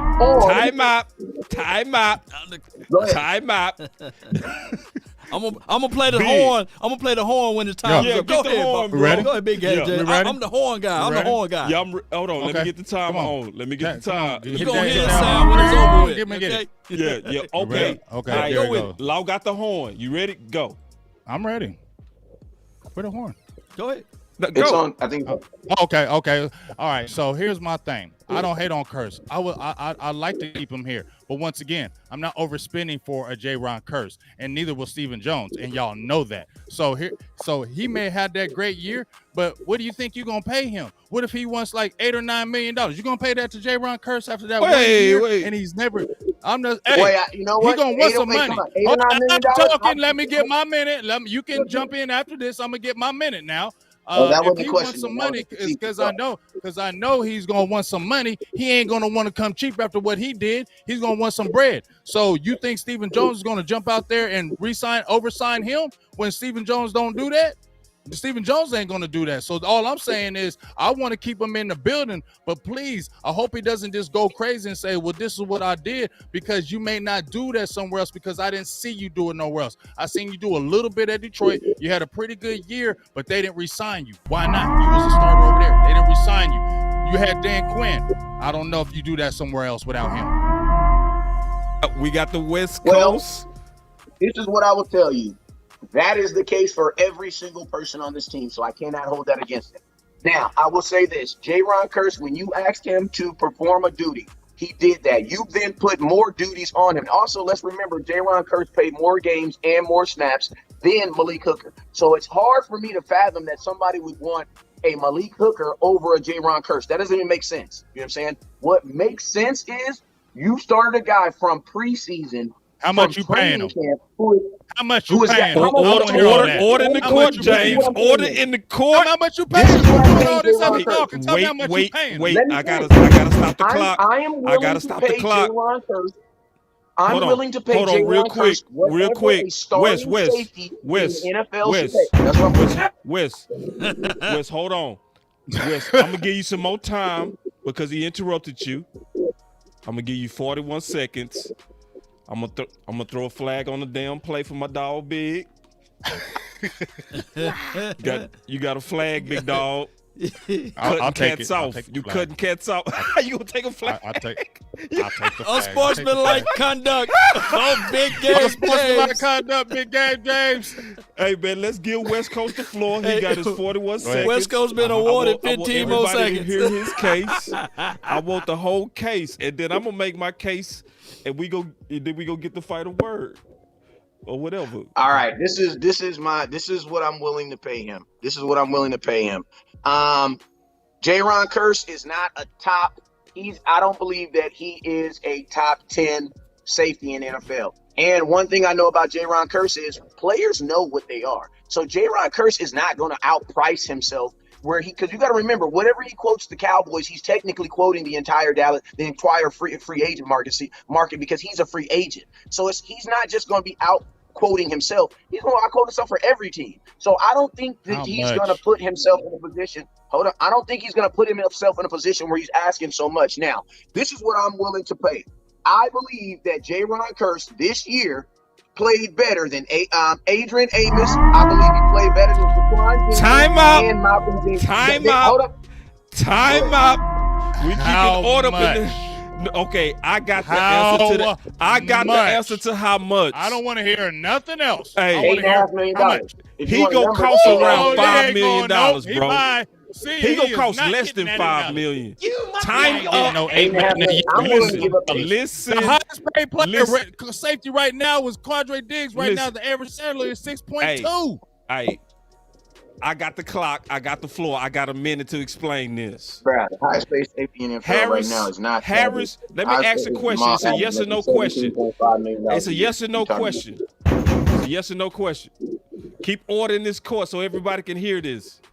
Strong safety. Who was starting in Minnesota, Harris or Kearse? No, Adams is a strong safety. Who was starting? Harris, man. Harris man. or Kearse? Harrison Smith. You talking about Harrison? Yes. Yes. Just start him. Yes, Harrison Smith, right? Yeah. So, what happened when he went to Philly? Oh, you talking about the other kid? You talking about? He signed for $5 million. You talking about Anthony Harris? You talking about the safety market? The safety market is undervalued. Anthony Harris is the dog. Yeah, and that's what I'm saying. He went for $5 million. Kearse is not gonna break the bank. That's what I'm getting ready. I'm getting everybody ready for. He's not gonna break the bank. I'm done. I'm complete. I'm done. It didn't even take me a minute. How much you paying him? We gonna play him $4 to $5 million. I'm done. I kept my minute. I'm gonna keep it real. Who had a better season right now? That's reasonable. Hey. Keanu Neal's making $4 million. Xavier Woods a Kearse right now. Who had a better season? Ooh, good question. Xavier Woods had a good season. Yes, see, Law, you getting messy. That's a good messy, though. I like that.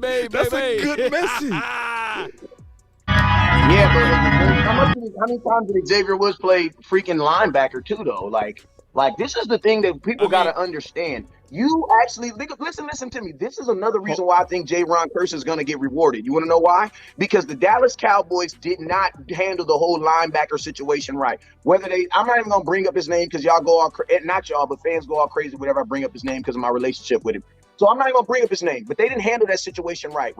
They asked J-Ron Kearse to play a totally different position, then gave him the green dot, and he excelled in that. The Cowboys are going to bless him. The Cowboys they're going to keep him. Watch. Okay. Ain't going to overpay him. I know that. All right. But see, this is the thing. Stephen Jones. What is the thing that's Hold overpaying? on. I need to know first, West Coast. What you just said, what's overpaying? What you said, $8 million a year? That's overpaying, bro. They ain't gonna pay no No, $8 that's million. not. No, that's not. Blake Jarwin makes They ain't gonna pay $8 million. Wait. $8 million a year.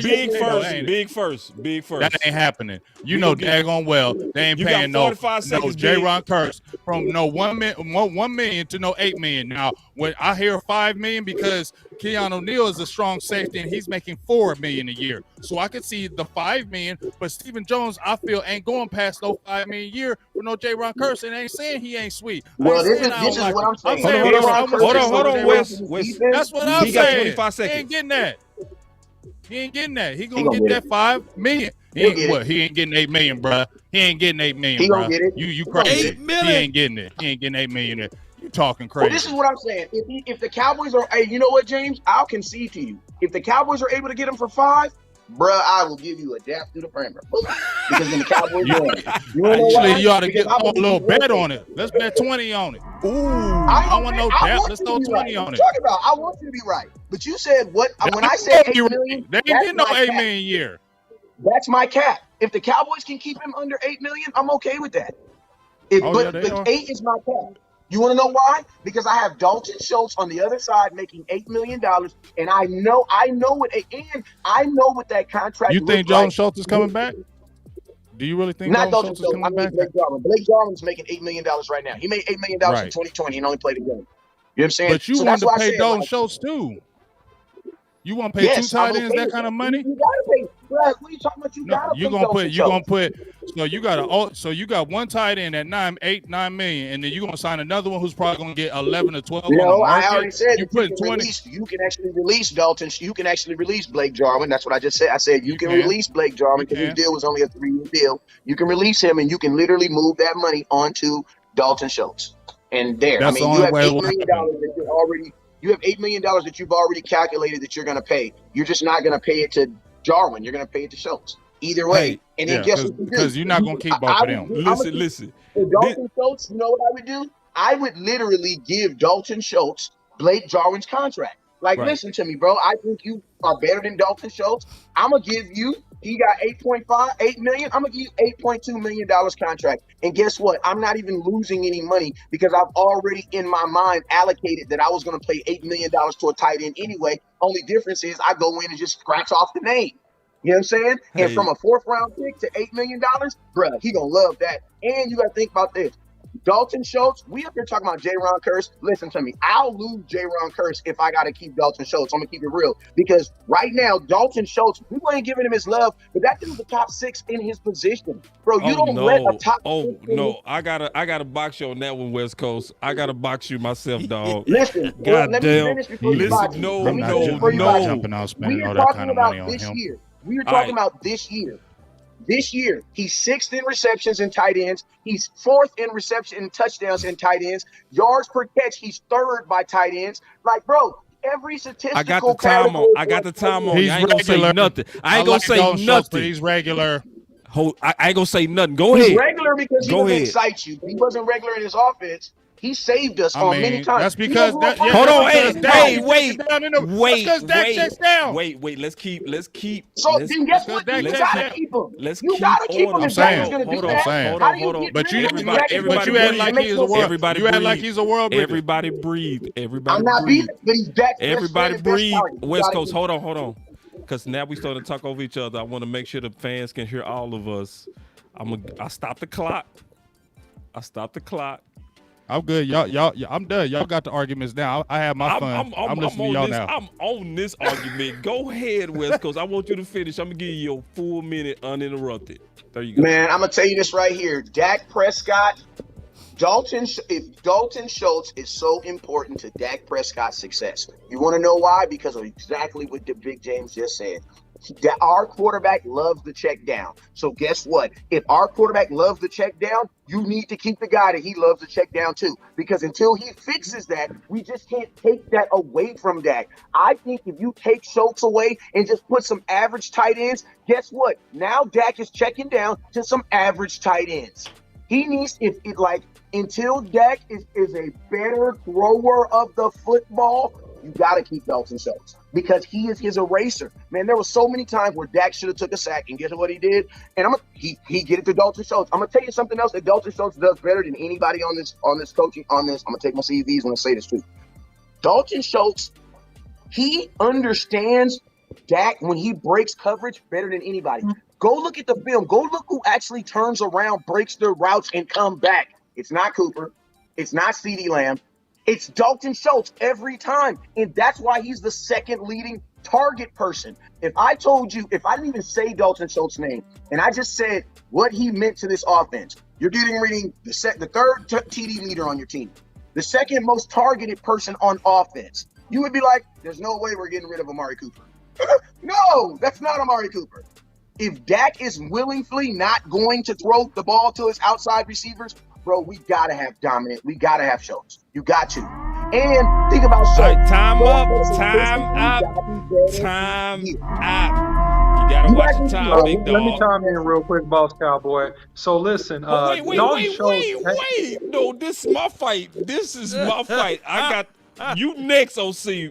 We jumping the big homie, dog. I'm gonna turn on this. But I promise I'm gonna pass it right to you, and then I'm gonna give West Coast 2 minutes to answer both of us. That's how we gonna do this. That's gonna be the fairest way to do this. All right, here we go. I start the clock. All right, because I honestly believe that Schultz is fool's gold to a degree. Now, as a player, he can ball. He can ball as a player. But to our system, I think he's a little bit of Kellen Moore-ish. When Kellen Moore, that we've learned, is relying on a system, right? There's a person in his system that's a little bit too attached to Dak. If we want Dak to let it rip, I think you got to take the training wheels off him, and Dalton Schultz is his training wheels. Because there was a time. Hold on. I'm not finished. I didn't interrupt you. So this is the deal. So it's his training wheels. As a matter of fact, I got to give myself some more time, man. I got to give myself. Wait a minute. No, I do, bro. Okay, go. He interrupted me. He interrupted me. Oh, it's gonna be order. Like that win. Why does that have No. I know you want to go, big dog. I know you want to go, big dog, but there's an order in this house. Hey, no. No, I didn't interrupt you, dog. All right, here we go. Come on. Hey, all right, let's get to it. All right, give me my time back. He who remains. I've got my time. So this is the deal. The times that Dak was playing his best quarterback play was when Schultz and Jarwin were bad. And that's a fact. That was also because, like, this system stuff need to be broken apart all the way. Because under this system, Cedric Wilson and Schultz get way too many targets. It's not a good thing when your targets equal Cooper. That's bad. Word. That was perfect. I was right on time, too. OC. Go ahead, OC. Yeah, man. So look, real quick, Dalton Schultz is the check down safety net for Dak Prescott. And in some ways, I believe he's impeded his development. What they did was they replaced Jason Witten with this guy, okay? Because Blake Jarwin got hurt. Blake Jarwin is more so of a hybrid. He's a guy that you can line up wide and challenge people up the seams with longer routes and complete the football, right? So if you look at this thing, I don't have an issue with Schultz himself, right? I don't. But I do have an issue with his market value. And I think his market cap and his market value is going to be a little bit too much. And I don't think that he's worth it to bring back. I think that you roll with what you have with Blake Jarwin, who to me is the better receiver and has the best upside. I believe that you also open up this offense a little bit more with a Jarwin versus a Schultz, in my opinion. But at the end of the day, you can re-sign him, but I don't think that you're going to be able to re-sign him based upon the over 104 targets, his 800 some odd yards, and his 10 touchdowns he had this year, that his market cap is going to be a little bit too high, and thus you need to part ways. That's my opinion. But time out. That was a good one. Time out. Right. You got 2 minutes to respond to both of us. Bruh, when was the last time? Come on, bruh. Like, y'all be trying to act like Schultz is about, like, what I will refer back to this. Players know that they are not Dan Elway and they are not Tony Gonzalez. They understand exactly who they are. Like, this is a performance-based business. So I think, like, sometimes we say, like, overpaid or underpaid. Listen, I don't have a problem with paying a player what they're worth.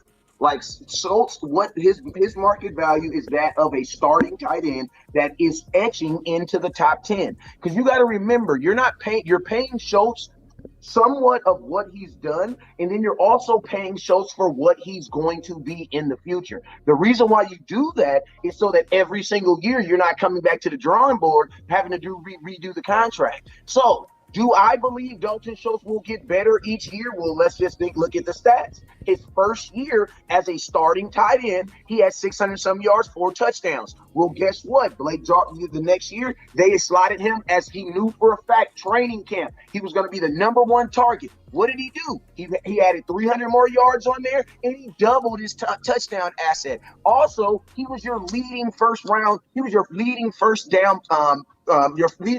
He converted more first downs than anybody on this team. So that's not really even Zeke. That's not Dak really leaning on him. Like, that's the offense leaning on him. That's Kellen Moore calling plays towards him. I'm going to tell you this. If Kellen Moore, this is where I will concede. If Kellen Moore is the offensive coordinator of this team and Dak Prescott is the quarterback of this team, Dalton Schultz is too important to let him walk. He's too important. Why? Because of everything I just said. Now, if your offensive coordinator gets better or things change, because I love what you say about the inline tight end and all that other stuff. Bro, we could have drafted Kyle Pitts. He would have had 500 yards. You want to know why? Because we don't even throw the ball to Amari Cooper deep. So how am I going to even think that the Cowboys are going to throw the ball deep to a tight end? That just don't happen, man. Like, if Dak is in, I'm going to tell you this. Go ahead. Yeah, give him a timeout. Let me jump in real quick. Let me jump in real quick. In this one because that's crazy, dog. That's crazy. Hold on. It's big time. That's crazy. Dennis, you. I need to get in here. Let me just say this. I got downs, dog. I got downs. I am the moderator up in here. I got and we downs will have order. Go big. My thing is this. Dog, we're doing the eye test on this one. I'm sorry. We're doing the eye test on this one, dog. Dalton Schultz is regular. He's witness. No, he's he's not. regular. Yeah, he is. Yeah, he is. Yeah, he is. No, you know what? If he went somewhere else, hold on. All you talking about is numbers, dog. Hold on. Let me talk. Let me talk. Why are you talking? Did I interrupt you when you just So sit down and listen to this. Sit down and listen to this. Sit down and listen to this. I'm about to tell you. Sit down and listen to this, all right? Because see, you just wasting your breath.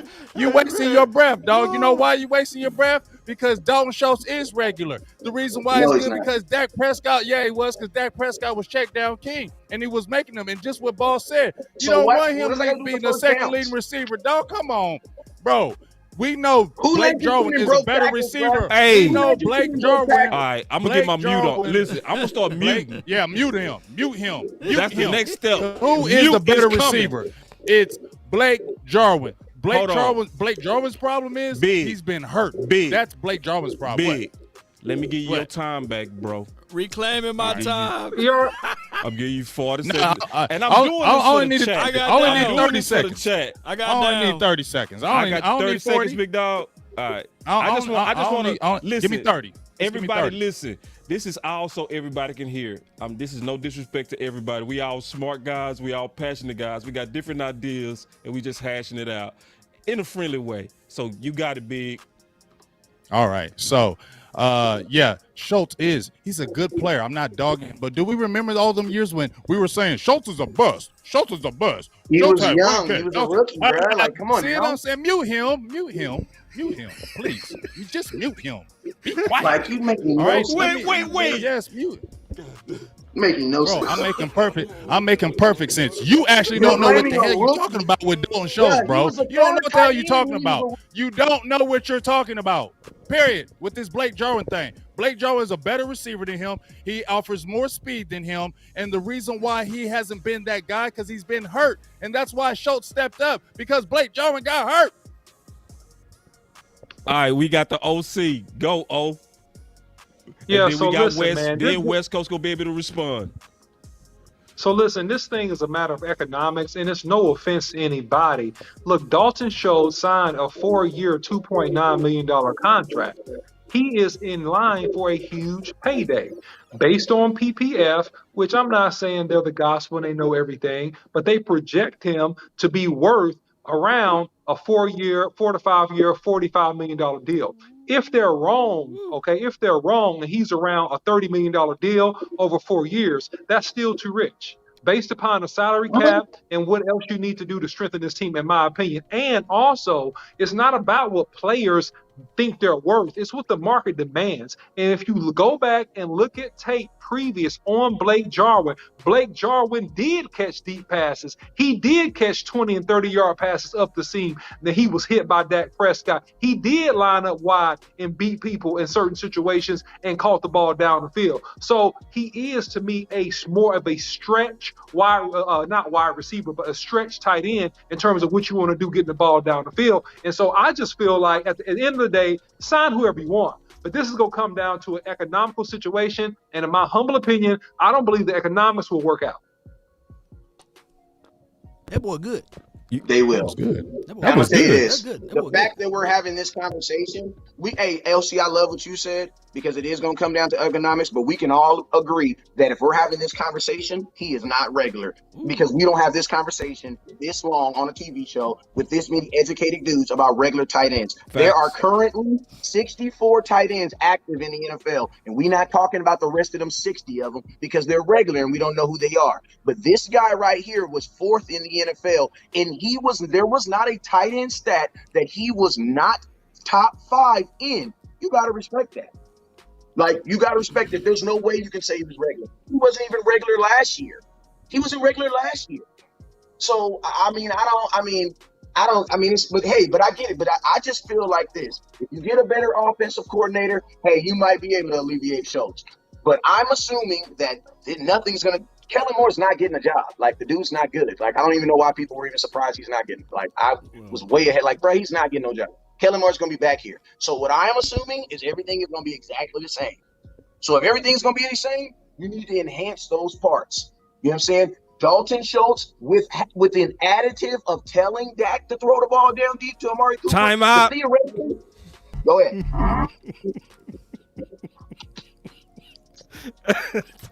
Time out. Listen. Boy, this show right here, man. Hey, listen. I want to flip the whole topic. I'm gonna flip the whole topic. Cause see, this is what I love. Everybody's smart and everybody got a different way of moving forward. You know what I'm saying? No disrespect to nobody's ideas, but that was a good debate. I won the whole thing. I won the whole thing, dog. I won the whole thing tonight. I won the whole thing, bro. Boss, you wasn't even close. You was in last place today, boss. You're so whack. Give yourself that thing. Give yourself that. Yeah, there you go. Give it to yourself right now. Hey, Big AJ. Give it to Big AJ. How you play pickup basketball? You play the pickup basketball, and you bought the ball, and by the time you get out on 21, hey man, I gotta go, man. Give me the ball, man. Hey, why you gotta go? All of a sudden, hey man, I won. Give him the shame. You gonna take the ball with him? Yeah, hey, you gotta. Listen, can I flip the shame? Shame. Man, the shame. Oh, I got hit with the shame button. I finally got hit with a button. Law, you know when I come back, I'm gonna be loaded, big dog. You already know I'm gonna be button gamed up. You can't declare your own victory, and you can't give your own self a new nickname. You can't do those two things. Right? Come on, no, shame. No, good debate, dog. No, good debate. Like, listen, I took away some good ideas. I love West Coast idea about flipping Jarwin and Schultz, being creative, you know, because he is right on that. I love that idea. And I definitely agree with your order and rank of us not having defensive ends, James. I agree with the OC on Schultz and the expensiveness. So it was good points raised by everybody. I just had the best points. That's the issue. Hey, boss today. Cowboy, but let me just say this, though. Hey, I just got to say this, though. don't you can't commit too soon in the free agency because you got to wait. It's a waiting game. Like I said, you got to go long on some of these guys because there's going to be other teams that have to get up under the cap, and they're going to be releasing some of their guys, and then you got to let the draft triculate through too. So I would bet that the Cowboys will try to contain some of these guys as it relates to the defensive side of the coin, but they're going to sit back and wait on the offensive side because I'm quite sure you can find playmakers out there. All right, so check this. I want to get to the subject before we get to the absolute final words from everybody. I want to talk about Dez and Tad Prescott on a man level and get everybody's thoughts on how we can come together and, you know, talk to each other, maybe if it's accountability or even if it's What's a that message. I think that's West Coast. Live Mike West Coast. That's not me. I'm not saying anything. I'm sitting here. No, it's a noise. Like it's like something rubbing against a mic or something. It's good now. It's good now. Oh, it's gone. It's good. Yep, it's good. All right, so I want to talk about, because I never talked to y'all about the Dez thing. I started off with you, Law. All right. What Dez said was pretty much on point, but I believe if you're sincere about it, you reach out to someone personally, individually. My biggest thing about Dez Bryant, what he did that violates man law, is screenshotting it with the number, doxing. Everything else, he was right on the page with it, I believe. And I think that with Tad, people fail to realize, when you talk about brethrens, I live by the creed of 133rd Psalms, you know what I'm saying? Behold how good and how pleasant it is for brethrens to dwell together in unity. I'm going to go to the edge of the earth to defend my brother publicly, but I'm going to reach out to my brother individually and say, hey, dog, you're wrong about this. So I believe Tad Prescott, listening into what everybody's saying on a negative connotation, adding the fact that what Dez Bryant said, and knowing that Dez Bryant probably reached out to Tad Prescott on some other stuff negative about certain quarterbacks, and now you had to merge all of that into one. Tad was just defending his brother going to the edge of the earth. But I think that all of this stuff shouldn't play out the way it did. But shout out to Dez Bryant for being concerned, but wrong on him for doxing. You don't do that part of it. And let's not fight so everybody can see it on the streets. Let's figure out a way where you can go meet each other. Tad Prescott, he's in Dallas. Dez Bryant is in Dallas. They could have just met up somewhere and talked about that. Yeah, man. Well, I mean, this is going to be real short on my end. Go ahead, OC. Now, this will be real short on my end, man. And, man to man is lame, is whack, is weak. You don't take a private conversation and put it out in the public. You don't have your fights with people that you have relationships with on social media. So, it's a cloud chasing move as far as I'm concerned. And, there's no need to do it. You need to just simply have a conversation, have a phone call with the guy, or just DM the guy personally. That's how you deal with stuff, and that's what men should do. Period, point blank. You know what? I'm gonna just bounce off of OC. It was nothing but clout chasing to me. That's what this social media world has done now. Everybody wants to post stuff for clout. They don't do it for real. They just want to post it and see how many people liked it and retweeted it and all that good stuff. That's what it's all about. And like you said, we some grown men. You shouldn't even be doing that. We all know within each other in our circle that we wouldn't even do that to each other. The first thing that we would do would be hit each other up and like, hey man, what's good? What's going on? We would handle this like men, and we would not be on Twitter and doing it because, see, to me, if we were to jump out and me and Law would argue, or me and Boss or OC or Tyson to argue out on just Twitter, to me it is clout chasing. Because why? Why do you want everybody to know your business? Because you want people to know your business. That's the whole point. You want people to know this because it keeps you relevant.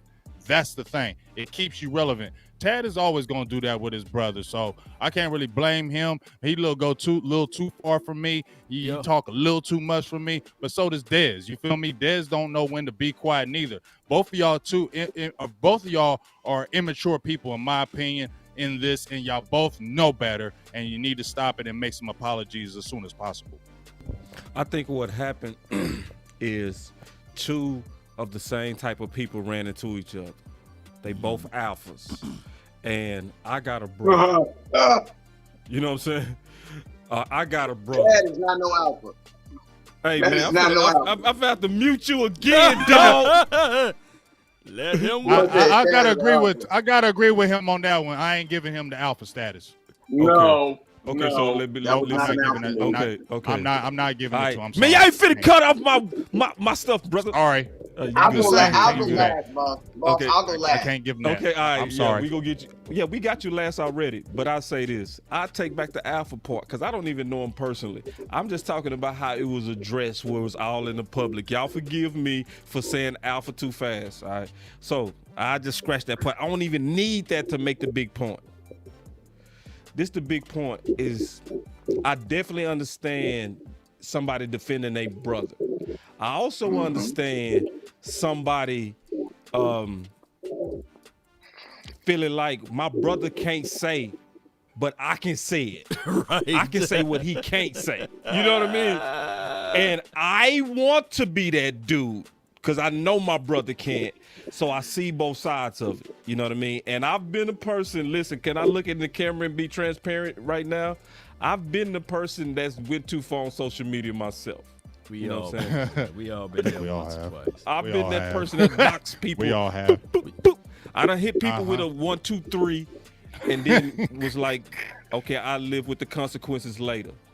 And this is the thing. Like, I want to tell a quick story. I've told this story before, but I thought by accident that Law plagiarized me on something. Oh yeah. And I was finna go at my dog, right? But I called him. That was the smart thing that I did. I called him. And he said, boss, I was featuring your stuff. Somebody took a screenshot, and that's why his logo looked like it was over my work. Mm-hmm. And then Law taught me something I never forgot. And I still try to live to this day. He said, boss, we got to learn how to bump shoulders the right way as brothers. You could go ahead and say the whole thing, man. As brothers, I said how you said it. He said, as black men, we gotta learn how to bump shoulders a certain way. Real talk. Because I kind of ain't gonna understand that part of it. But go ahead and say it, man. Nope. I sat back. That's real though. And I thought about it. The consequences, if I would have just did what my first reaction was to go to war with the homie. All of the collabs and all of the work that we all been doing, all of us together, would have never happened because I would have did way too much like this. Yep. So I would say this: Dez don't get a pass, Thad don't give a pass. Everybody, in my opinion, should go underground and talk amongst each other, and that's what I learned from Law from me messing up. So that's my thoughts on that, and that's just keeping it as real as I can keep it. Well, shoot, boss. Not trying to clout chase at all, but just as in context, boss. You know who I had a conversation with, a full in-depth conversation. Yes, I do. You know what I'm saying? Yesterday, Dez Bryant pulled up in my inbox to talk to me about this exact situation. Now, I can't talk about everything that we talked about, but there are a few things that I've now talked to him today, and that he knows that I'm gonna talk about. And the one thing I wanted to kind of read was the first thing, because I made a video on this, and I kind of stressed both points. Dez's point, and I kind of was understanding to Dad's point. And in response to my video, this is what Dez said. Dez said, "I'm bothered at the fact that Dak's brother came at me like that. I really didn't think it was that serious. I analyzed the game just like everyone. I defend Dak more than a lot of people." He says, "I've reached out to former players and current players for advice to better my game. I would understand if Dak needed to go." He said, "I would have understand if I said Dak needs to go watch Patrick Mahomes or a current cornerback who's playing in the playoffs. That would make sense if someone, or he could feel some type of way."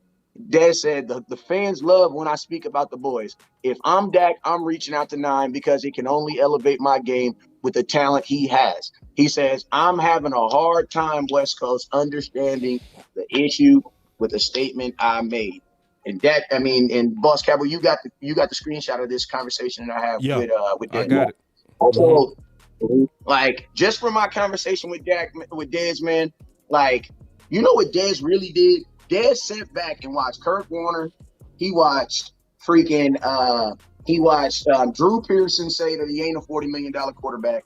He sat back and watched Kurt Warner put out a video that just sliced and diced. You know what I'm saying? Like, you have all these people who currently are affected by the Cowboys in some way, all saying these negative things about Dak Prescott, right?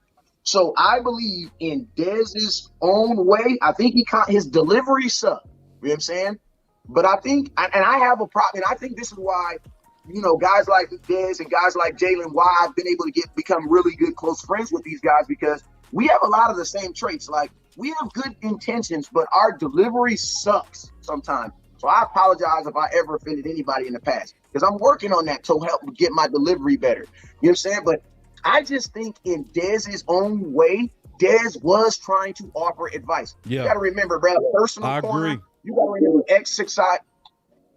Go ahead. No, I said I agree. Okay, especially yeah, because he's talking to you like that in private. You know what I mean? But this is the thing. This is the thing, though. This is the thing. They've already had banter like this about their play in public. So if Dez already feels that it's acceptable for him to have comments like that about Dak in the public, and they converse back and forth, then why would he change? And you got to see it like this. Dez, from the conversation that I've had from him, his motives were not malicious. So you got to think like this. It's like when your motives are not malicious, you go about it in the most normality way you do. Everybody's tweeting, texting, and that's what he just did.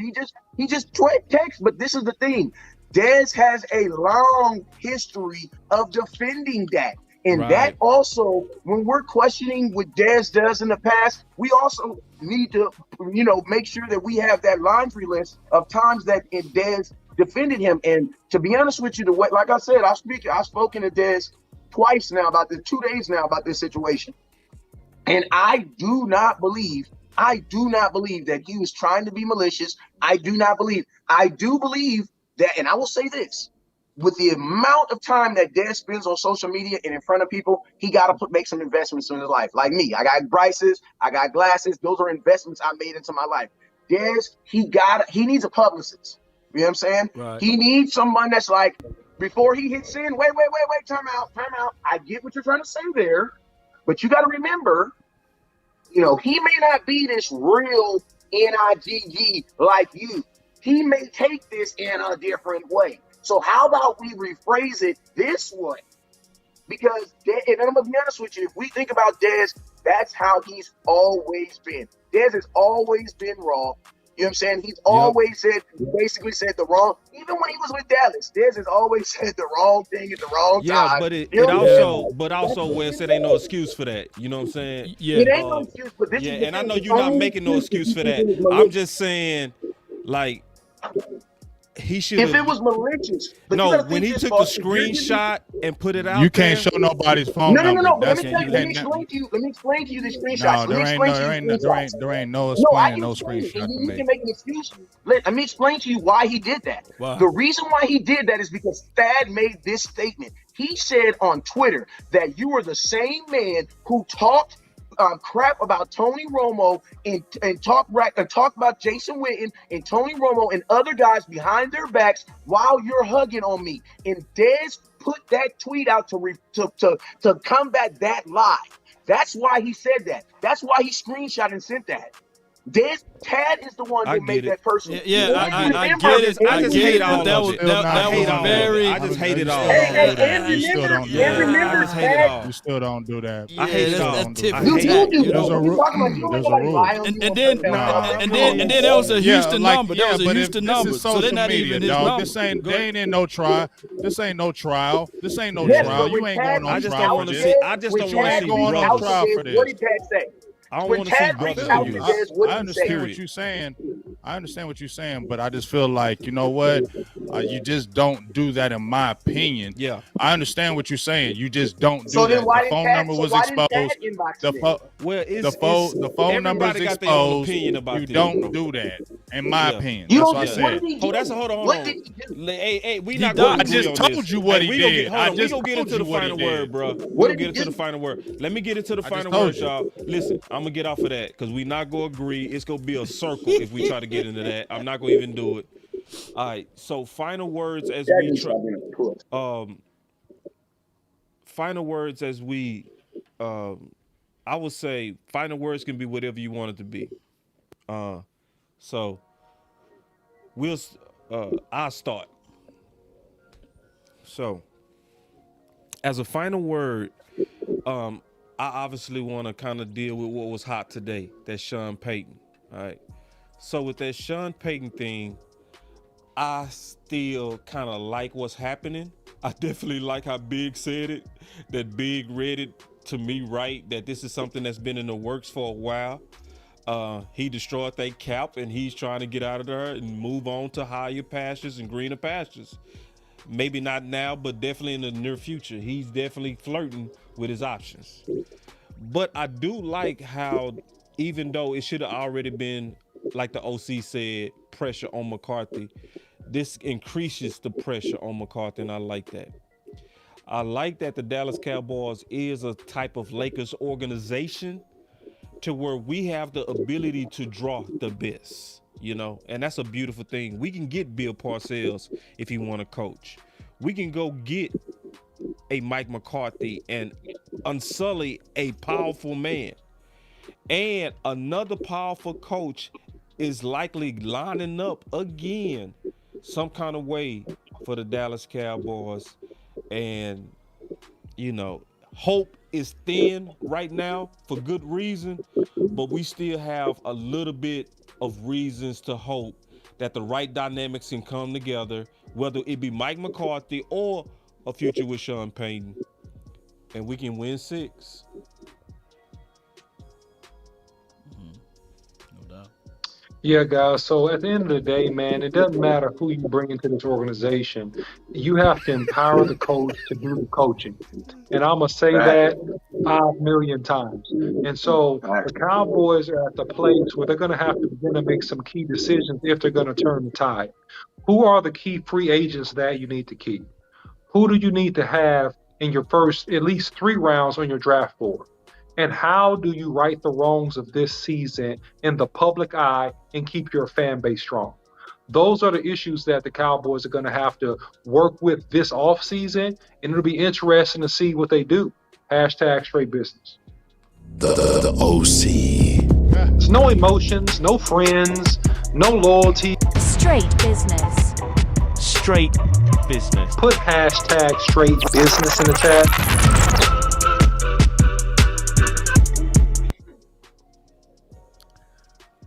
Well, I'm gonna go right quick. I'm just tired of the lies. I'm tired of the lies. I'm tired of the lies. Step back, please. I seen one dude named Mike Brown who owns the Cincinnati Bengals, and he was the only other owner that owned, general manager, and was the executive president of the team. He was the Jerry Jones of the Midwest. And trust me, I live out here. I seen all the stories from Carson Palmer, Corey Dillon, Carl Pickens. So many players complained about this dude, saying he was set in his ways. He's a power-hungry guy. He ain't never going to change, and Cincinnati ain't never going nowhere. They kept saying it every year. Mike Brown, step back and let somebody else do this so this team can work. He wouldn't do it. But the last couple years, he took some steps back. He stepped off the NFL committee. He stepped back. He's still the president. He's still the owner, but he's letting his daughter manage most of the football operations. And lo and behold, they in the AFC Championship. So for me to say this, you have an owner that was just like that, who was hard-headed, stubborn, and wasn't changing. But maybe something popped in his head, said, you know what? I ain't got time to keep doing this, man. I'm going to sit back and trust some people, man. I'm going to trust these people, and I'm going to let them do it. And when he did it, here they are. And I think this is going to be something that maybe not an AFC championship every year, but now you see the door finally opening because you're trusting your people to do the job. Jerry Jones, please look at Mike Brown over there in Cincy. They're over in the AFC championship. He finally took a step back and the door finally opened. Look at that, please, because until you do that, it's going to be the same ugly, nasty, fake, dirty circle that you're going to try to fool us with.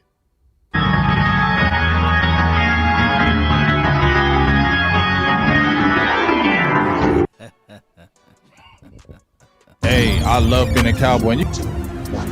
Big game, James. Game changer. Hey, let's have some fun. Let's have a good time, man. Let's kick it.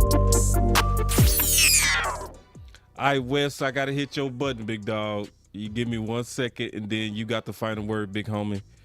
Y'all give me 1 second, man. Never look down because the stones are up. Yeah, no, boss is the final word. Last, big dog. I mean, law's the law, final that's word. right, law's last. That's right. Trying to produce, you know what I'm saying? Dude over here trying to produce it, don't need no. Never look down okay, because the you stones cap, are boy. up. Shut the mouth. No, we need the little logo. We need the little. Okay. You whack you, man. You whack you. messing up the show, bro. I'm trying to hit the button for the big homie, dog. He said, I love it. He said, OC, I'm using that whack juice.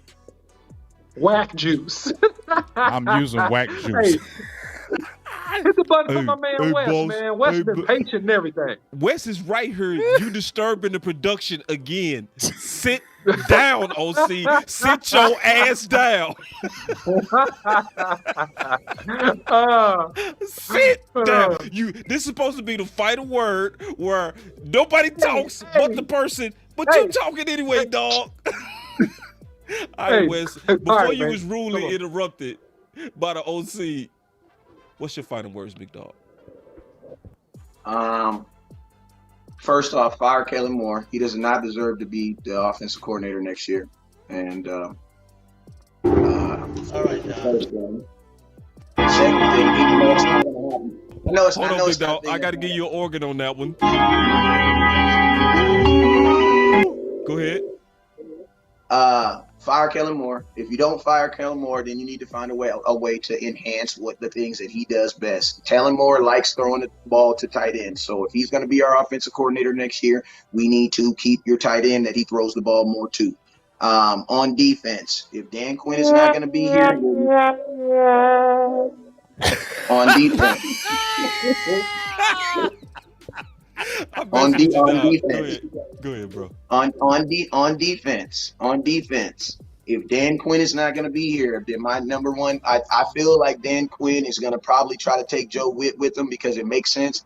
Dan Quinn understands. I think Dan Quinn feels that Atlanta necessarily wasn't a failure, but I think he felt like he didn't have the right people in place because in Atlanta is going to be, if you notice, if with the Cowboys, everywhere he's been interviewing, there's been places that have also been interviewing for defensive coordinators. I can definitely see Dan Quinn wanting to take Joe Witt with him to wherever he goes. So if that does happen, then I feel that my boy George Edwards would be next in line to get that position. But I'm gonna be honest with you, no matter who the defensive coordinator is, he needs to have a defensive line background, and he has to have he has to understand Micah Parsons, because as good as Micah Parsons is, Micah Parsons and his development going forward is going to depend on this defensive coordinator.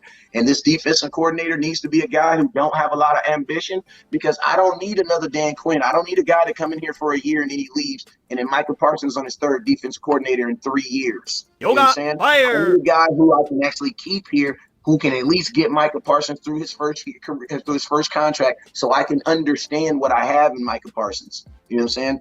So that's really on my – and then free agency, bro, I'm going to keep it real with you guys. The Cowboys tend to typically mess it up on free agency, so we can go back and forth on who it is. But, I know the Cowboys love signing their own, and I could easily see the Dallas Cowboys using a Dallas Cowboy as a reason on why they can't go out into the market. Because you guys remember over the last couple of years, Dak Prescott was the reason why we couldn't go big shopping. Why? Because we got the number one free agent in market. Who was that? Dak Prescott, our own guy. The Dallas Cowboys put a lot of stake in paying their own guys so that they ain't got to pay other people.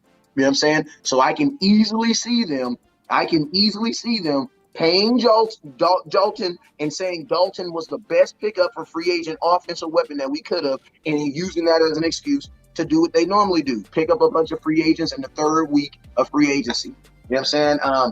I'm gonna tell y'all this. The same thing I'm telling my people on my live, man, is this. I will know if we're going to the playoffs in May. I'm gonna just keep it real with you. I will know if we're going to the playoffs in May. And the reason being is because last year, the Dallas Cowboys only brought in 3 free agents in the entire season. Two of them were running backs, and the other one was a kicker. We brought in Ito, we brought in Corey Clement, and we brought in the Hakaluka dude, the kicker dude. You know what I'm saying? The Dallas Cowboys, when we build our team in April, that's the team you're going to be running with the entire season. Unless someone dies, gets killed, or gets kidnapped, they're not moving anybody. So that's why I said all these moves that we make, that's why also to the fans, you guys got to really watch right now. Because I'm gonna tell you, if you just log in like September, bro, it's gonna be late. You're gonna have guys like me, Boss, and Law, and Big James, and who have already pretty much set and understand what's gonna happen. Why? Because we're paying attention to all these little breadcrumbs. So this offseason is very, very important, and it's very important that we get it right, man. That's all I gotta say. And run the damn ball, man. I don't give a damn. I don't give a damn. Figure that shit out, bro. Like the Titans brought back Derrick Henry so that they could run the ball. They didn't care. You got to run the damn ball. That's what you have to do in the NFL. And more importantly, that's what we have to do. Cowboys, stop being afraid of who you are. That's all I got to say. All right, real quick, before your final word, Law, I did want to say something real quick. I was just joking when I hit him with the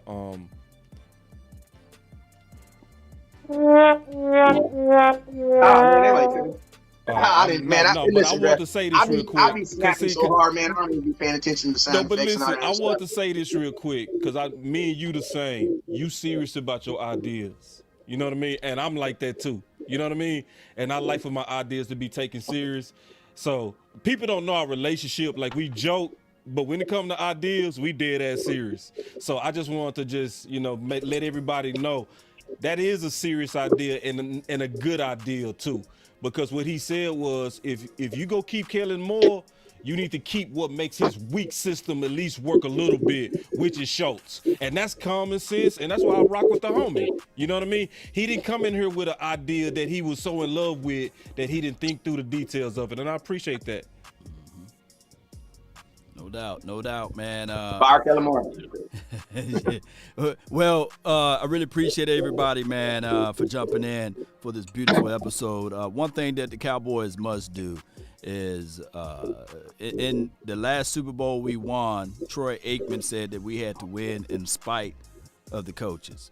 Well, if this team want to win the Super Bowl, it's going to have to be that times we have to win in spite of Jerry Jones.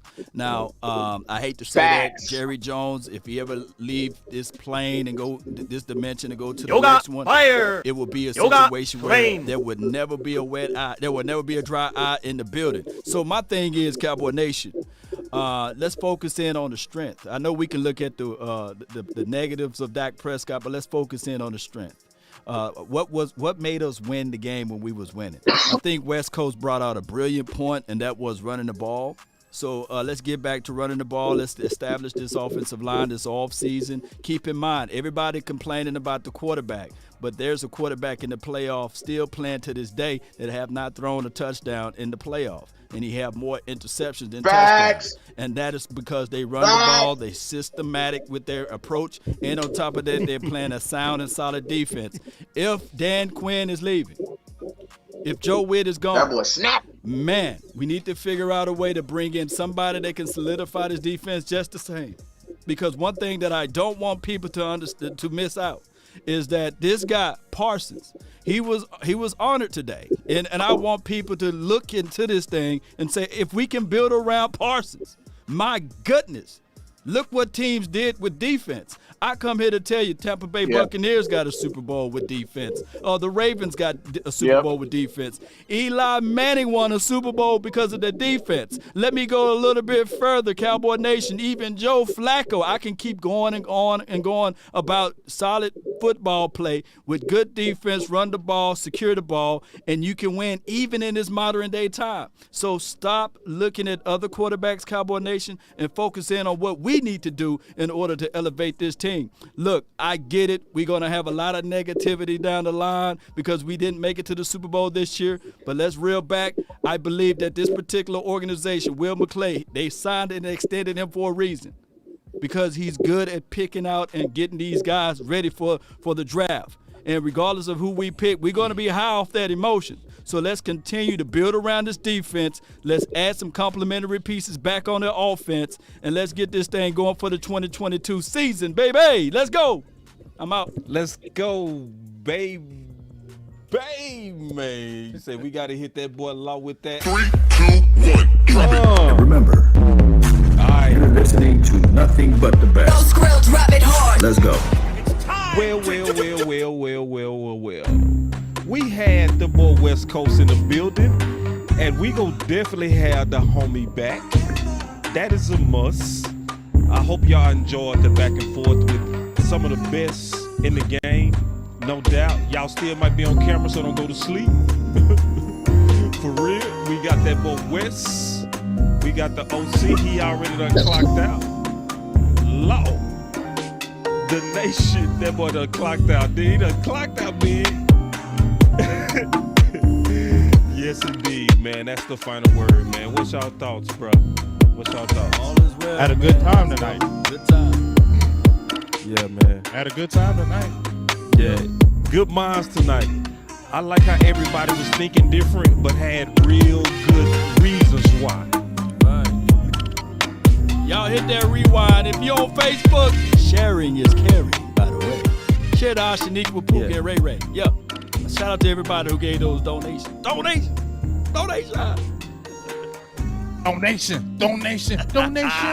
That's how you say it, yeah. Let me try. Donation. Donate. Did I get it right? No. You gotta get a house in. You gotta get donation. Hold on. Let me get my courage up. You gotta big think dog. like the show. All right, let me Remember get the my movie? courage up. Come on. Donation. Did I get it, big dog? That was better, but you gotta hit the third one. Donation. One more. Stream. Okay, go Y'all ahead. stay with us. Donation. Did I get it, dog? Gotta go to the third one, man. You just stop. keep stopping on the Just second you one. keep messing it up, bro. Just stop. Just stop. Finish. Yeah, it's a wrap. No good. All right. Yeah, Cut.